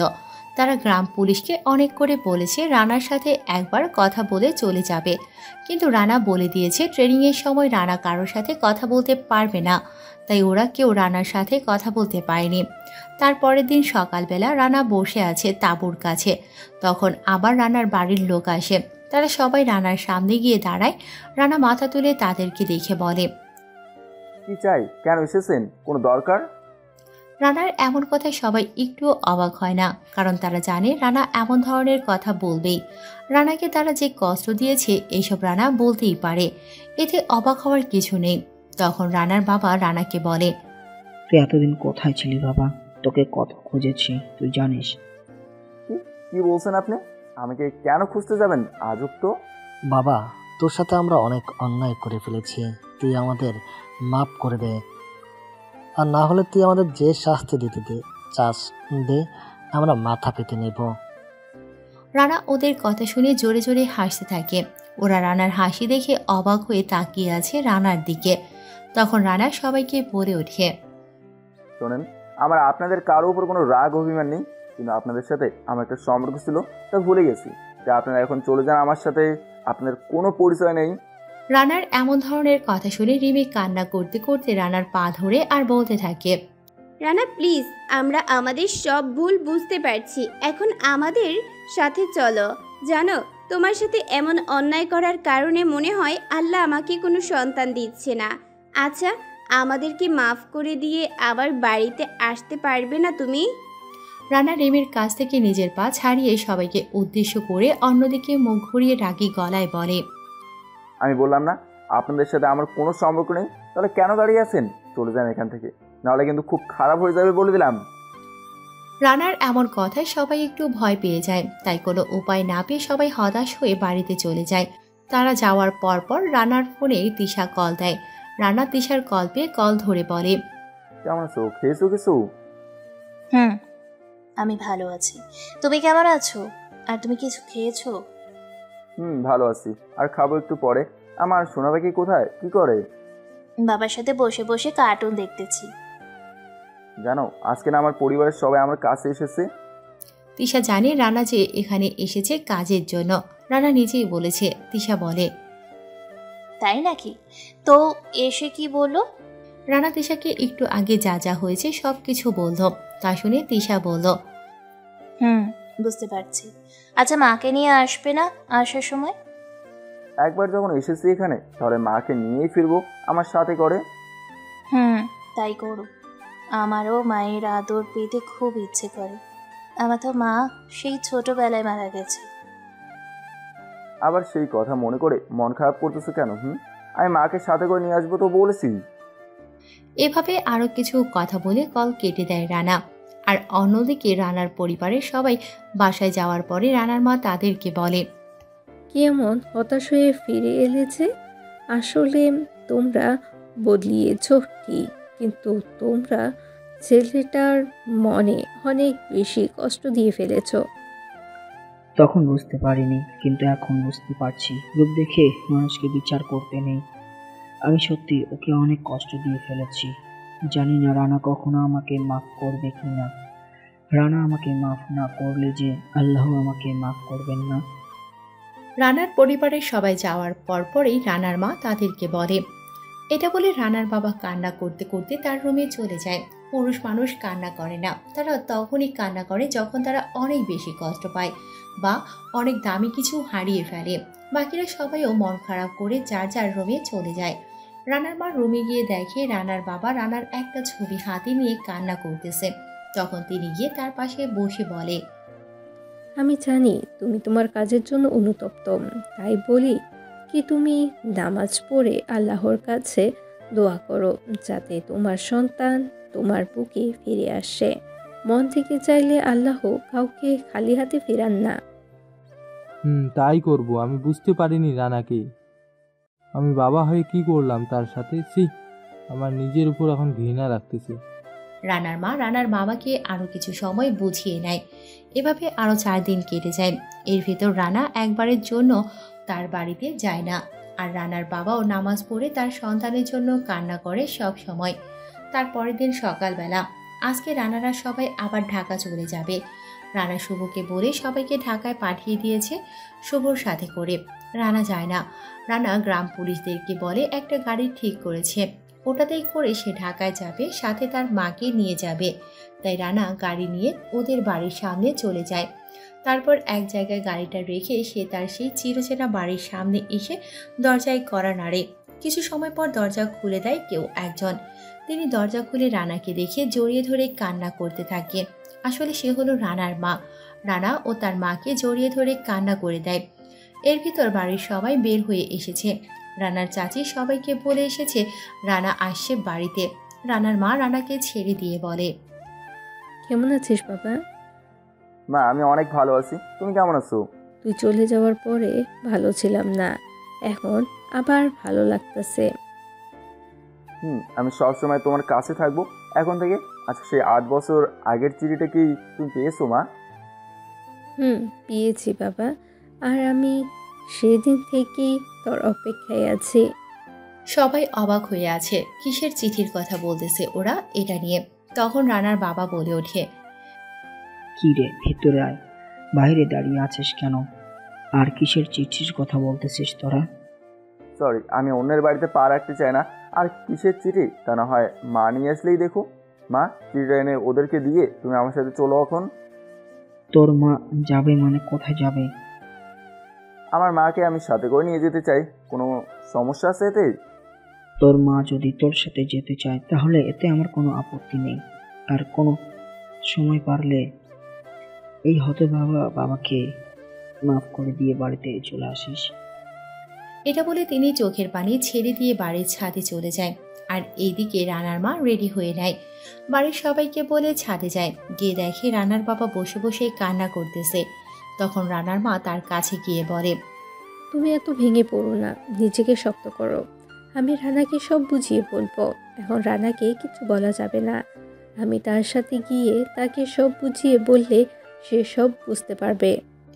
রানার মাও এখন চায় তারা আবার এক হয়ে বসবাস করতে। সবার মুখে হাসি দেখতে চায় তিনি। রানার মা রানার বাবার সাথে আরো কিছু সময় কথা বলে নিচে নেমে যায়। তারপর তিনি চলে যায় রানার সাথে। বাড়ির সবাই তাদেরকে যেতে নিষেধ করেছে, কিন্তু তারা শোনেনি। আসার সময় ওই চিঠিটা ওদেরকে দিয়ে এসেছে। দিয়েই এখন কি হবে? দীর্ঘ জার্নি করার পরে রানাদের গাড়ি এসে থামে তিশাদের বাড়ির সামনে। রানা নেমে তার মাকে নামায়, তারপর গাড়িটাকে বিদায় দিয়ে দেয়। তারপর তার মাকে নিয়ে বাড়ির সামনে গিয়ে কলিং বেল চাপ দেয় রানা। কিছু সময় পর তিশা দরজা খুলে দেয়। তিশা আগে থেকে রানার মাকে চিনে, রানার কাছ থেকে ছবি দেখেছে, তাই রানার কিছু বলা লাগে না। তার আগেই তিশা রানার মায়ের পায়ে সালাম করে নেয়। রানার মা অবাক হয়ে যায়। অবাক হয়ে রানাকে বলে, কি রে, এটা কে? মা আসলে ও আমার। রানা লজ্জা পেয়েছে, তাই আর কিছু বলতে পারেনি। তখন তার মা বলে, থাক, বলতে হবে না, আমি বুঝতে পারছি। মা, তোমার নামটা কি? জি, আমার নাম তৃষা। বাহ, আমার ছেলের পছন্দ আছে দেখছি। মা আপনি ভিতরে আসেন। তারপর তারা ভেতরে ঢুকে যায়। এমন সময় উপর থেকে আয়শা আর তিশার বাবা নিচে নামতে থাকে। আয়শা রানাকে দেখে বাবা বলে জোরে ডাক দিয়ে ওঠে। রানাও মেয়েকে কোলে তুলে নেয় তাড়াতাড়ি। কোলে নেওয়ার পর মেয়েকে অনেকগুলো চুমু খায় রানা।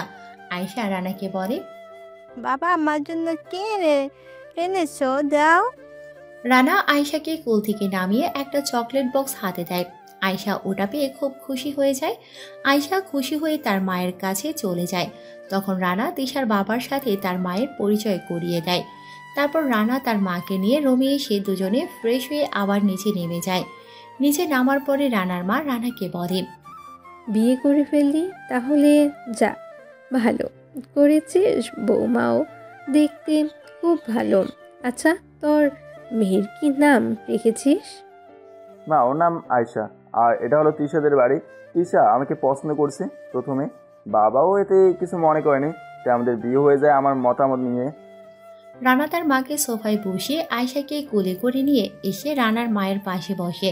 তখন আয়শা রানার মায়ের দিকে তাকিয়ে রানাকে বলে, বাবা এটা কে? আম্মু, এটা তোমার দাদু লাগে, যাও তার সাথে কথা বলো তুমি। আয়শা তার দাদুর কোলে উঠে তার দাদুকে বলে, দাদু তুমি এতদিন কোথায় ছিলে? আমাদের এখানে কেন আসনি আগে? এখন তো এসে গেছি, আর যাব না তোমাকে ছেড়ে। তোমার সাথে এখন থেকে থাকবো, কেমন? ঠিক আছে দাদু, তুমি আমাকে প্রতিদিন গল্প শোনাবে তো, আমাকে আদর করবে তো? দাদু, সব করব, তোমাকে অনেক অনেক অনেক আদর করব, গল্প শোনাবো। এভাবে সবাই আরো কিছু সময় কথা বলে নেয়। রাতের বেলা খাবার টেবিলে বসে আছে সবাই, আর তিশা সবাইকে খাবার পরিবেশন করে দিয়েছে। সবাই খাওয়া দাওয়া করে যে যার রুমে চলে যায়।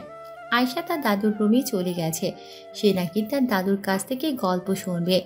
রানা রুমে আসার কিছু সময় পর তিশা রুমে এসে দরজা বন্ধ করে দেয়। তারপর খাটে বসে রানাকে বলে, জানো, আজকে না আমি অনেক খুশি, আমার নতুন মা পেয়েছি তাই। আমার কাছে অনেক ভালো লাগতেছে মাকে আমার সাথে করে নিয়ে আসতে পেরে। রানা তিশার পাশে বসে। তিশা রানার হাত ধরে কাঁধে মাথা রাখে। রানা একটু মুচকি হাসি দেয়। তিশা রানাকে বলে, তুমি সত্যি অনেক ভালো, তোমাকে আমি সত্যি অনেক ভালোবাসি, আর সারা জীবন বেসে যাব। আমিও তোমাকে অনেক ভালোবাসি পাগলি। তারপর তারা আরো কিছু সময় ভালোবাসার কথা বলে শুয়ে পড়ে। তিশা আজ রানার বুকে মাথা রেখে শুয়ে আছে। রানাও তাকে পরম যত্ন করে আগলে রেখেছে। পরের দিন সকালবেলা রানার ঘুম ভেঙে যায়, দেখে তিশা এখনো ঘুমিয়ে আছে। রানা তিশাকে সরিয়ে উঠতে চাইলে তিশা রানাকে আরো শক্ত করে জড়িয়ে ধরে ঘুমের ঘরে রানাকে বলে, কি হয়েছে, এমন করতেছো কেন? আর একটু ঘুমাও, কতদিন পর তোমার বুকে একটু মাথা রাখার সুযোগ পেয়েছি। রানা তিশার কথা শুনে আর ওঠার চেষ্টা করে না। তিশার কপালে একটা চুমু খেয়ে তাকে জড়িয়ে ধরে শুয়ে আছে, কিন্তু তার চোখে ঘুম আসে না। তাই রানা তিশার মায়াবী মুখটা দেখতে লাগলো। আরও কিছু সময় তিশা ঘুমায়। তারপর চোখ খুলে দেখে রানা তার দিকে তাকিয়ে আছে এক মনে। তখন তিশা রানাকে বলে, কি দেখো এমন করে? আমার পাগলিটাকে দেখছিলাম একটু। তারা এমন করে দুষ্টুমি করতে করতে শোয়া থেকে উঠে দুজনে ফ্রেশ হয়ে নেয়। তারপর তিশা রান্নাঘরের দিকে যায়। রান্নাঘরে গিয়ে দেখে রান্নার মা রান্না করতেছে আর কাজের লোক তাকে সাহায্য করতেছে। তিশা অবাক হয়ে যায়। তিশা কোনো কথা না বলে আস্তে আস্তে রান্নার মায়ের পেছনে গিয়ে দাঁড়ায়। তারপর তিশা রান্নার মাকে পেছন থেকে জড়িয়ে ধরে বলে, কি করতেছো মা? তুমি কেন রান্নাঘরে আসতে গেলে? আরে তুমি এভাবে কেউ আচমকা জড়িয়ে ধরে? আমি তো ভয় পেয়ে গিয়েছিলাম তো। ঠিক আছে, আর করব না। আচ্ছা, তোমাকে কে বলেছে রান্নাঘরে আসতে? আমি আছি তো, আমি থাকতে আমার মা কেন কষ্ট করবে? ছেলেটা কত বছর হলো আমার হাতে রান্না খায় না, তাই ভাবলাম আজকে না হয় আমি রান্না করি। আর সমস্যা নেই, আমার রান্না করতে ভালো লাগে, এসব কোনো ব্যাপারই না। তিশা মুচকি হাসে, আর কিছু বলে না। তারপর রানার মা আর তিশা মিলে একসাথে রান্না করে আর তারা কথা বলতে থাকে। অন্যদিকে রানা আয়শা যে রুমে ঘুমিয়েছে ওখানে গিয়ে দেখে আয়শা ঘুমিয়ে আছে। রানা আয়শাকে খুব যত্ন করে ঘুম থেকে জাগিয়ে তোলে।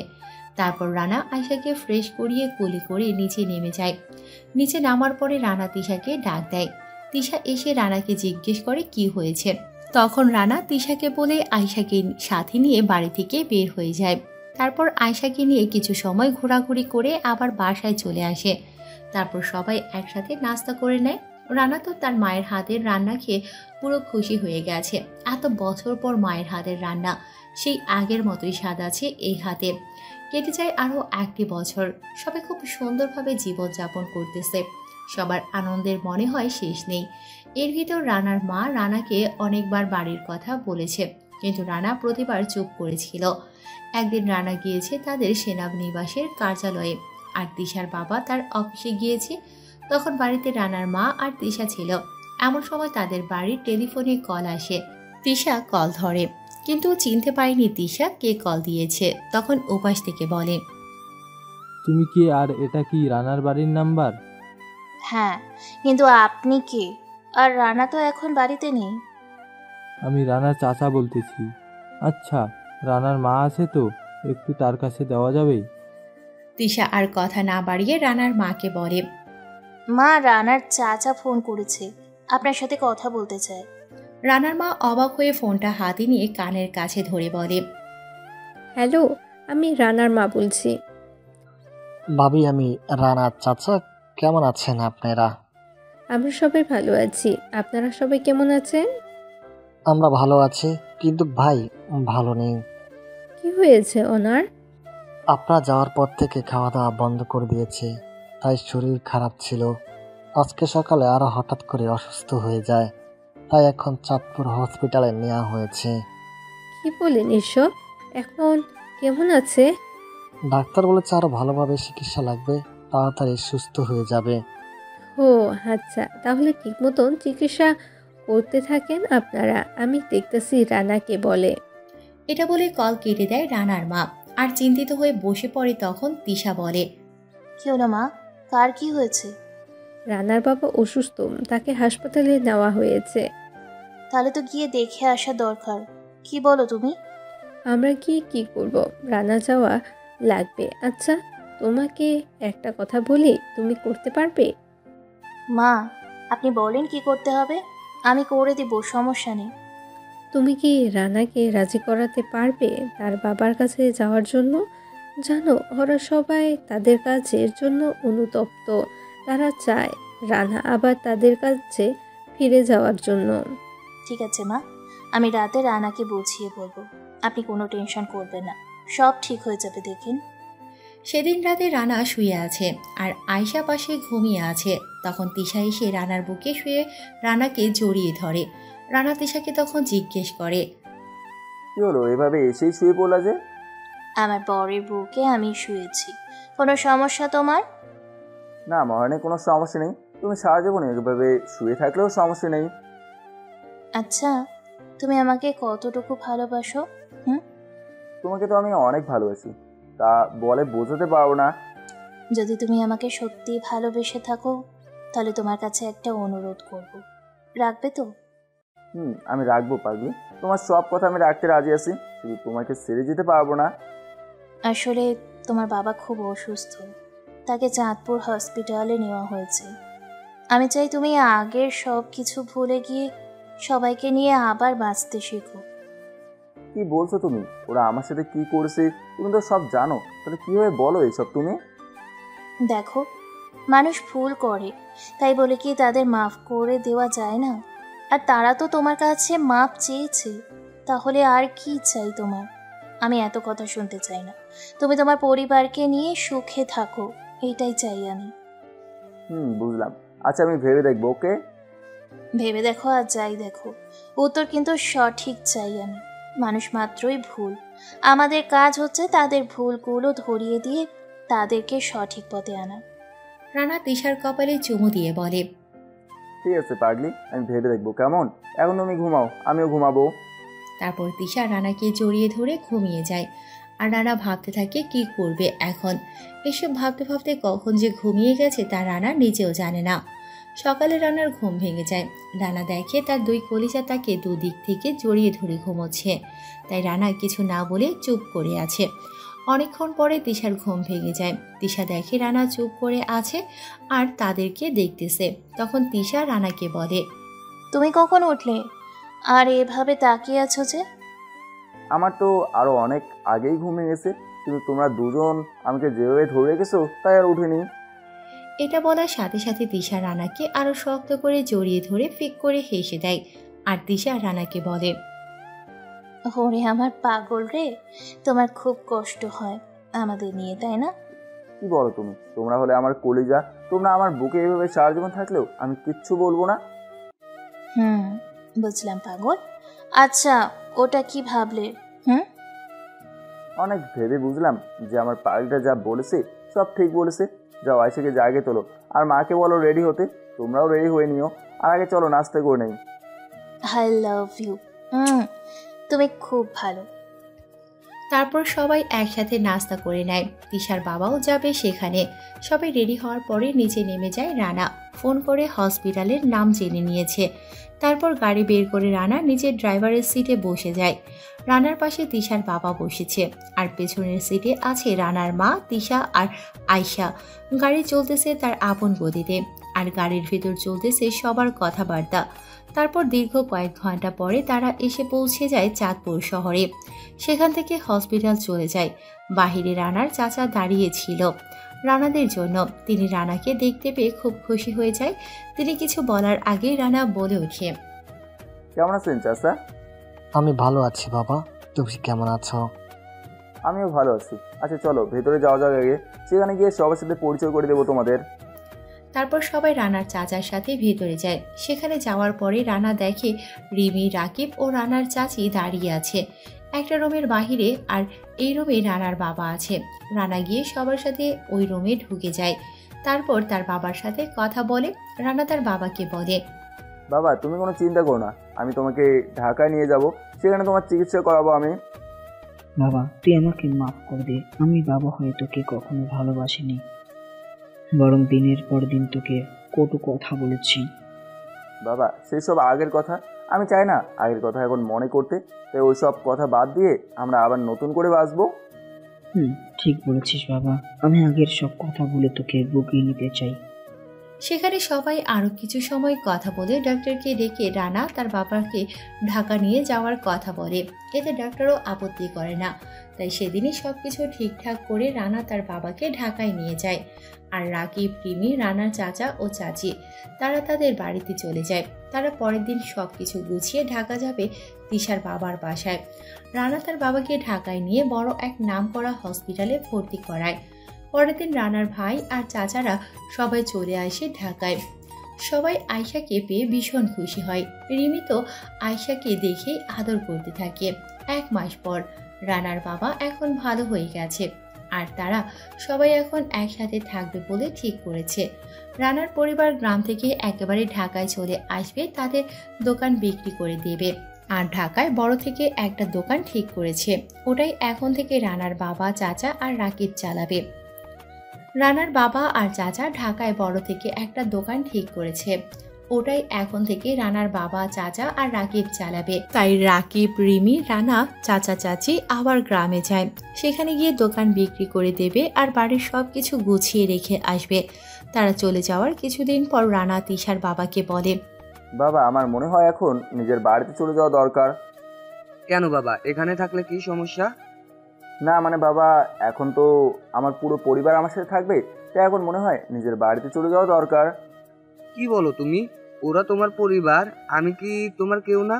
শোনো, এসব কিছু আমার মেয়ে, আর আমার মেয়ের মানে তোমার, তাই তোমার কোথাও যাওয়া লাগবে না।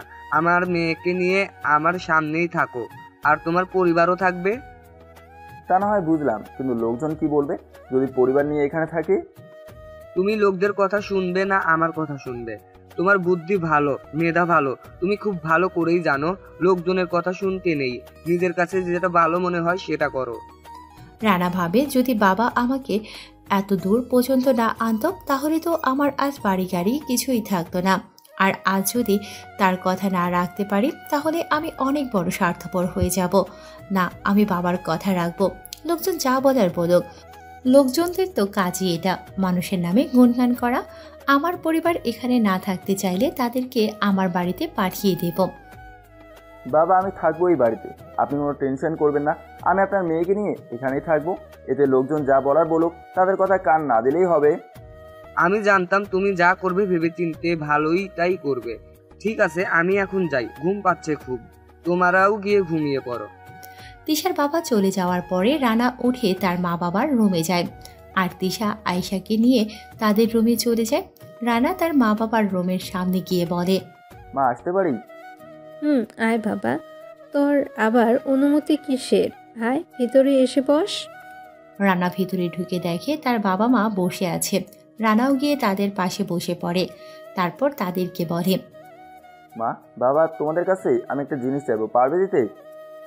তোকে কখনো কিছু দিতে পারিনি, এখন কি চাস বল, আমি তোর ইচ্ছা পূরণ করার জন্য প্রস্তুত আছি। বাবা, তোমরা কি আমার সাথে এই বাড়িতে থাকবে নাকি অন্য বাড়িতে থাকবে? যদি অন্য বাড়িতে থাকতে চাও তাহলে আমার বাড়ি আছে, ওখানে থাকতে পারো। তবে আমি চাই তোমরা আমার সাথে এই বাড়িতে থাকো। এখন তোমাদের কি ইচ্ছে বলো? এখানে থাকলে যদি ওদের অসুবিধা হয় তাহলে? না, উনি নিজেই বলেছে এখানে থাকার জন্য, আর আমি ওনাকে ছেড়ে কোথাও যেতে পারবো না। আচ্ছা ঠিক আছে, তোর চাচার সাথে কথা বলবো, তারা যদি এখানে থাকে তাহলে থাকবে, আর না থাকলে অন্য বাড়িতে উঠবে। তবে আমি তোর সাথেই থাকবো, তোর মাকে নিয়ে। ঠিক আছে বাবা, তাহলে চাচার সাথে তুমি ফোনে কথা বলে নাও, আমি যাই। এটা বলে রানা তার রুমে চলে যায়, আর তার বাবা তার চাচার কাছে তখনই ফোন দিয়ে সব বলে তারাও নাকি রানাকে ছেড়ে যাবে না, তাই এই বাড়িতে থাকার জন্য রাজি হয়ে যায় তারা। রানা নিজের রুমে গিয়ে দেখে আয়শা তার মায়ের সাথে দুষ্টুমি করতেছে। রানা যাওয়ার পরে তিশা রানাকে বলে, দেখো আমাদের আয়েশা কি পাকনা পাকনা কথা বলে। কি বলে আমার মামুনিটা? দেখি বাবার কাছে বলো। বাবা বাবা, আমাকে একটা ছেলে বাবু কিনে এনে যাও না, আমি তার সাথে সারাদিন খেলা করব। রানা তো মেয়ের কথা শুনে চোখ বড় বড় করে ফেলে। মেয়ে বলে কি? তিশার দিকে তাকিয়ে থেকে মিটিমিটি করে হাসতেছে। রানা আয়শাকে বলে, মা, তোমাকে এসব কে বলতে বলেছে? কেউ বলেনি বাবা, পাশের বাসায় সামিয়ার ছোট ভাই আছে, তার সাথে সে প্রতিদিন খেলা করে, আমি জানালা দিয়ে দেখি। বুঝলাম, তোমাকে ছেলে বাবু এনে দিলে খুশি হবে তুমি। বাবা খুশি হবো, আর আমি তার সাথে প্রতিদিন খেলা করব। আচ্ছা তুমি ঘুমাও, ছেলে বাবু আনতে হলে তোমার মায়ের সাথে মিটিং করা লাগবে। সাথে সাথে তিশা চোখ মুখ লাল করে রানার দিকে তাকায়, কিন্তু কিছু বলে না। আয়শাকে ঘুম পাড়াতে নিয়ে যায়, আর রানা বারান্দায় বসে বসে মোবাইল টিপতে থাকে। কিছু সময় পর তিশা এসে রানার গলা জড়িয়ে ধরে বলে, কি করছো? চলো ঘুমাবে এখন। আয়শা কি বললো মনে আছে তোমার? তোমার খুব শখ হয়েছে মনে হয়। শখ তো সব সময় হয় বউ, তুমি তো বুঝোই না। আমি বুঝি না তাই না? দাঁড়াও, তোমাকে দেখাচ্ছি মজা। রানা কিছু বুঝে ওঠার আগেই তিশা এসে রানার কোলে বসে পড়ে, তারপর রানাকে কিস করতে থাকে। রানার ঠোঁট দুটো লাল করে ফেলে। চুমু খেয়ে তিশা বলে, এখন চলো ঘুমাবে, তোমার তো আবার সকালে অফিস যেতে হবে। ঠিক আছে চলো, তবে আমারটা কিন্তু পরে পেয়ে যাবে। তিশা মুচকি হাসলো, কিছু বলল না। তারপর তারা দুজন গিয়ে শুয়ে পড়ে। এখন প্রতিদিন তিশা রানার বুকে মাথা রেখে ঘুমোয়। পরের দিন সকালে তিশার আগে ঘুম ভেঙে যায়। তিশা দেখে রানা ঘুমিয়ে আছে। তিশা রানার মুখের দিকে এক দৃষ্টিতে তাকিয়ে আছে। রানার ঘুম ভাঙলে দেখে তিশা তার দিকে তাকিয়ে আছে। রানা তিশাকে জড়িয়ে ধরে আরো কাছে এনে কপালে একটা চুমু এঁকে দেয়। তারপর দুজনে কিছু সময় দুষ্টুমি করে উঠে যায় শোয়া থেকে। আয়শাকে জাগিয়ে তুলে ফ্রেশ করিয়ে দেয়। তিশা চলে যায় নাস্তা রেডি করার জন্য, আর রানা আয়শার সাথে টিভি দেখতেছে। খানিক সময় পর তিশা ডাক দেয় নাস্তা করার জন্য, তাই সবাই মিলে নাস্তা করে নেয়। 5 মাস পর রানা, তিশা, রানার মা বাবা, রাকিব, রিমি, রানার চাচা চাচি, তিশার বাবা আর আয়শা, তারা সবাই এখন একসাথে থাকে একই বাড়িতে। রিমি আর রাকিব আয়শাকে খুব ভালোবাসে। তাদের কোনো সন্তান না হওয়ার কারণে আয়শাকে তাদের সন্তানের মতো ভাবে, আর আয়শা ও রিমিকে বড় আম্মু আর রাকিবকে বড় আব্বু বলে ডাকে। এতে তারা দুজন খুব খুশি হয়। তাদের গ্রামের দোকান বিক্রি করে দিয়েছে। তারা ঢাকা যে দোকান নিয়েছে, এখানেও তাদের ভালো ব্যবহারের জন্য মানুষ তাদেরকে ভালোবাসতে শুরু করেছে। দোকানও খুব ভালোভাবে চলতেছে। আর তিশার গর্ভে বাচ্চা আছে, এখন 5 মাস চলে। ডক্টর দেখিয়েছে, ডক্টর বলেছে ছেলে হবে। রানা তিশার দেখাশোনা করার জন্য ছুটি নিয়েছে। তিশাকে সময় মতো খাবার খাওয়ানোর, সময় মতো গোসল করানো, ওষুধ খাওয়ানো, এসবই এখন রানার কাজ। কোনো কাজ করতে দেয় না তিশাকে। আর রিমি তো তিশা কখন কি খেতে চায় শোনা মাত্র নিয়ে আসে।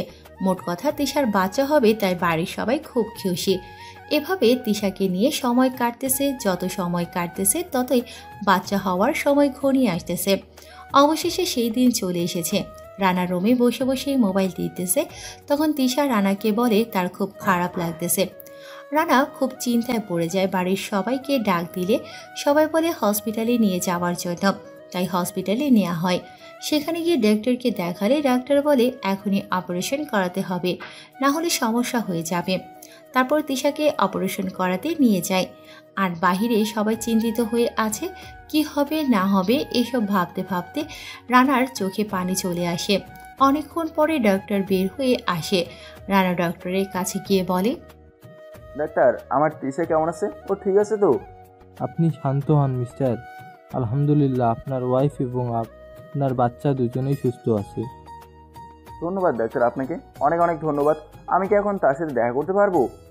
এখন তার বেডে তাকে নিয়ে আসা হবে, তখন গিয়ে দেখা করে আসবেন। রানা ঠিক আছে বলে একটা জায়গায় বসে পড়ে। কিছু সময় পর একটা নার্স এসে বলে যায় তিশাকে তার বেডে আনা হয়েছে।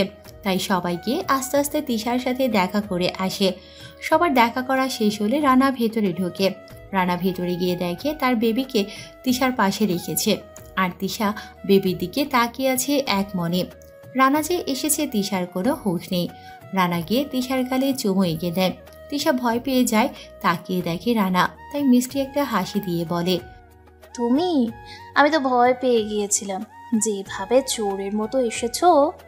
বউ, আমি কিন্তু মোটেও চোরের মতো আসিনি। তুমি বাবু দিকে তাকিয়েছিলে এক মনে, তাই আমাকে খেয়াল করনি। দেখতেছি।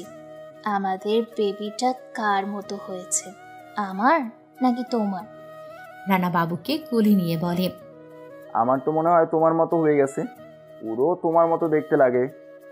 তাই নাকি মিস্টার? যদি আমার মতো হয়ে থাকে তাহলেও তোমার মতো বানাবো ওকে। তোমার মতো ভালো, নম্র, ভদ্র বানাবো। আমার মতো বানানো লাগবে না, আমাদের ছেলে মেয়ে এমনিতেই ভালো হবে। শুধু তাদেরকে ছোটবেলা থেকেই বুঝে দিতে হবে কোনটা ভালো কাজ আর কোনটা খারাপ কাজ। আমরা দুজন মিলে আমাদের সন্তানকে আদর্শ শিক্ষা দেব, যাতে মানুষ তাদেরকে দেখে কিছু শিখতে পারে। বউ, তোমার কথাই হবে। কখনো কাউকে রূপ দেখে, টাকা পয়সা বা ধনী গরিব দেখে বিবেচনা করা উচিত না। আপনি এইসব দেখে যাদেরকে অবহেলা করবেন, দেখবেন একসময় সেই ব্যক্তি সফল ব্যক্তি হিসেবে পরিচিত হবে। তাই কাউকে যদি বিবেচনা করতেই হয়, তাহলে সেই ব্যক্তির মন দেখে বিবেচনা করবেন। আমরা ব্যক্তিগত জীবনে সবসময় নিজের জীবন সঙ্গী হিসেবে সুন্দর রূপের মানুষ এবং ধনী বা টাকা পয়সাওয়ালা মানুষকে জীবন সঙ্গী হিসেবে চাই। কিন্তু সবসময় সুন্দর রূপের মানুষ বা টাকা পয়সাওয়ালা মানুষের কাছে সুখ পাওয়া যায় না।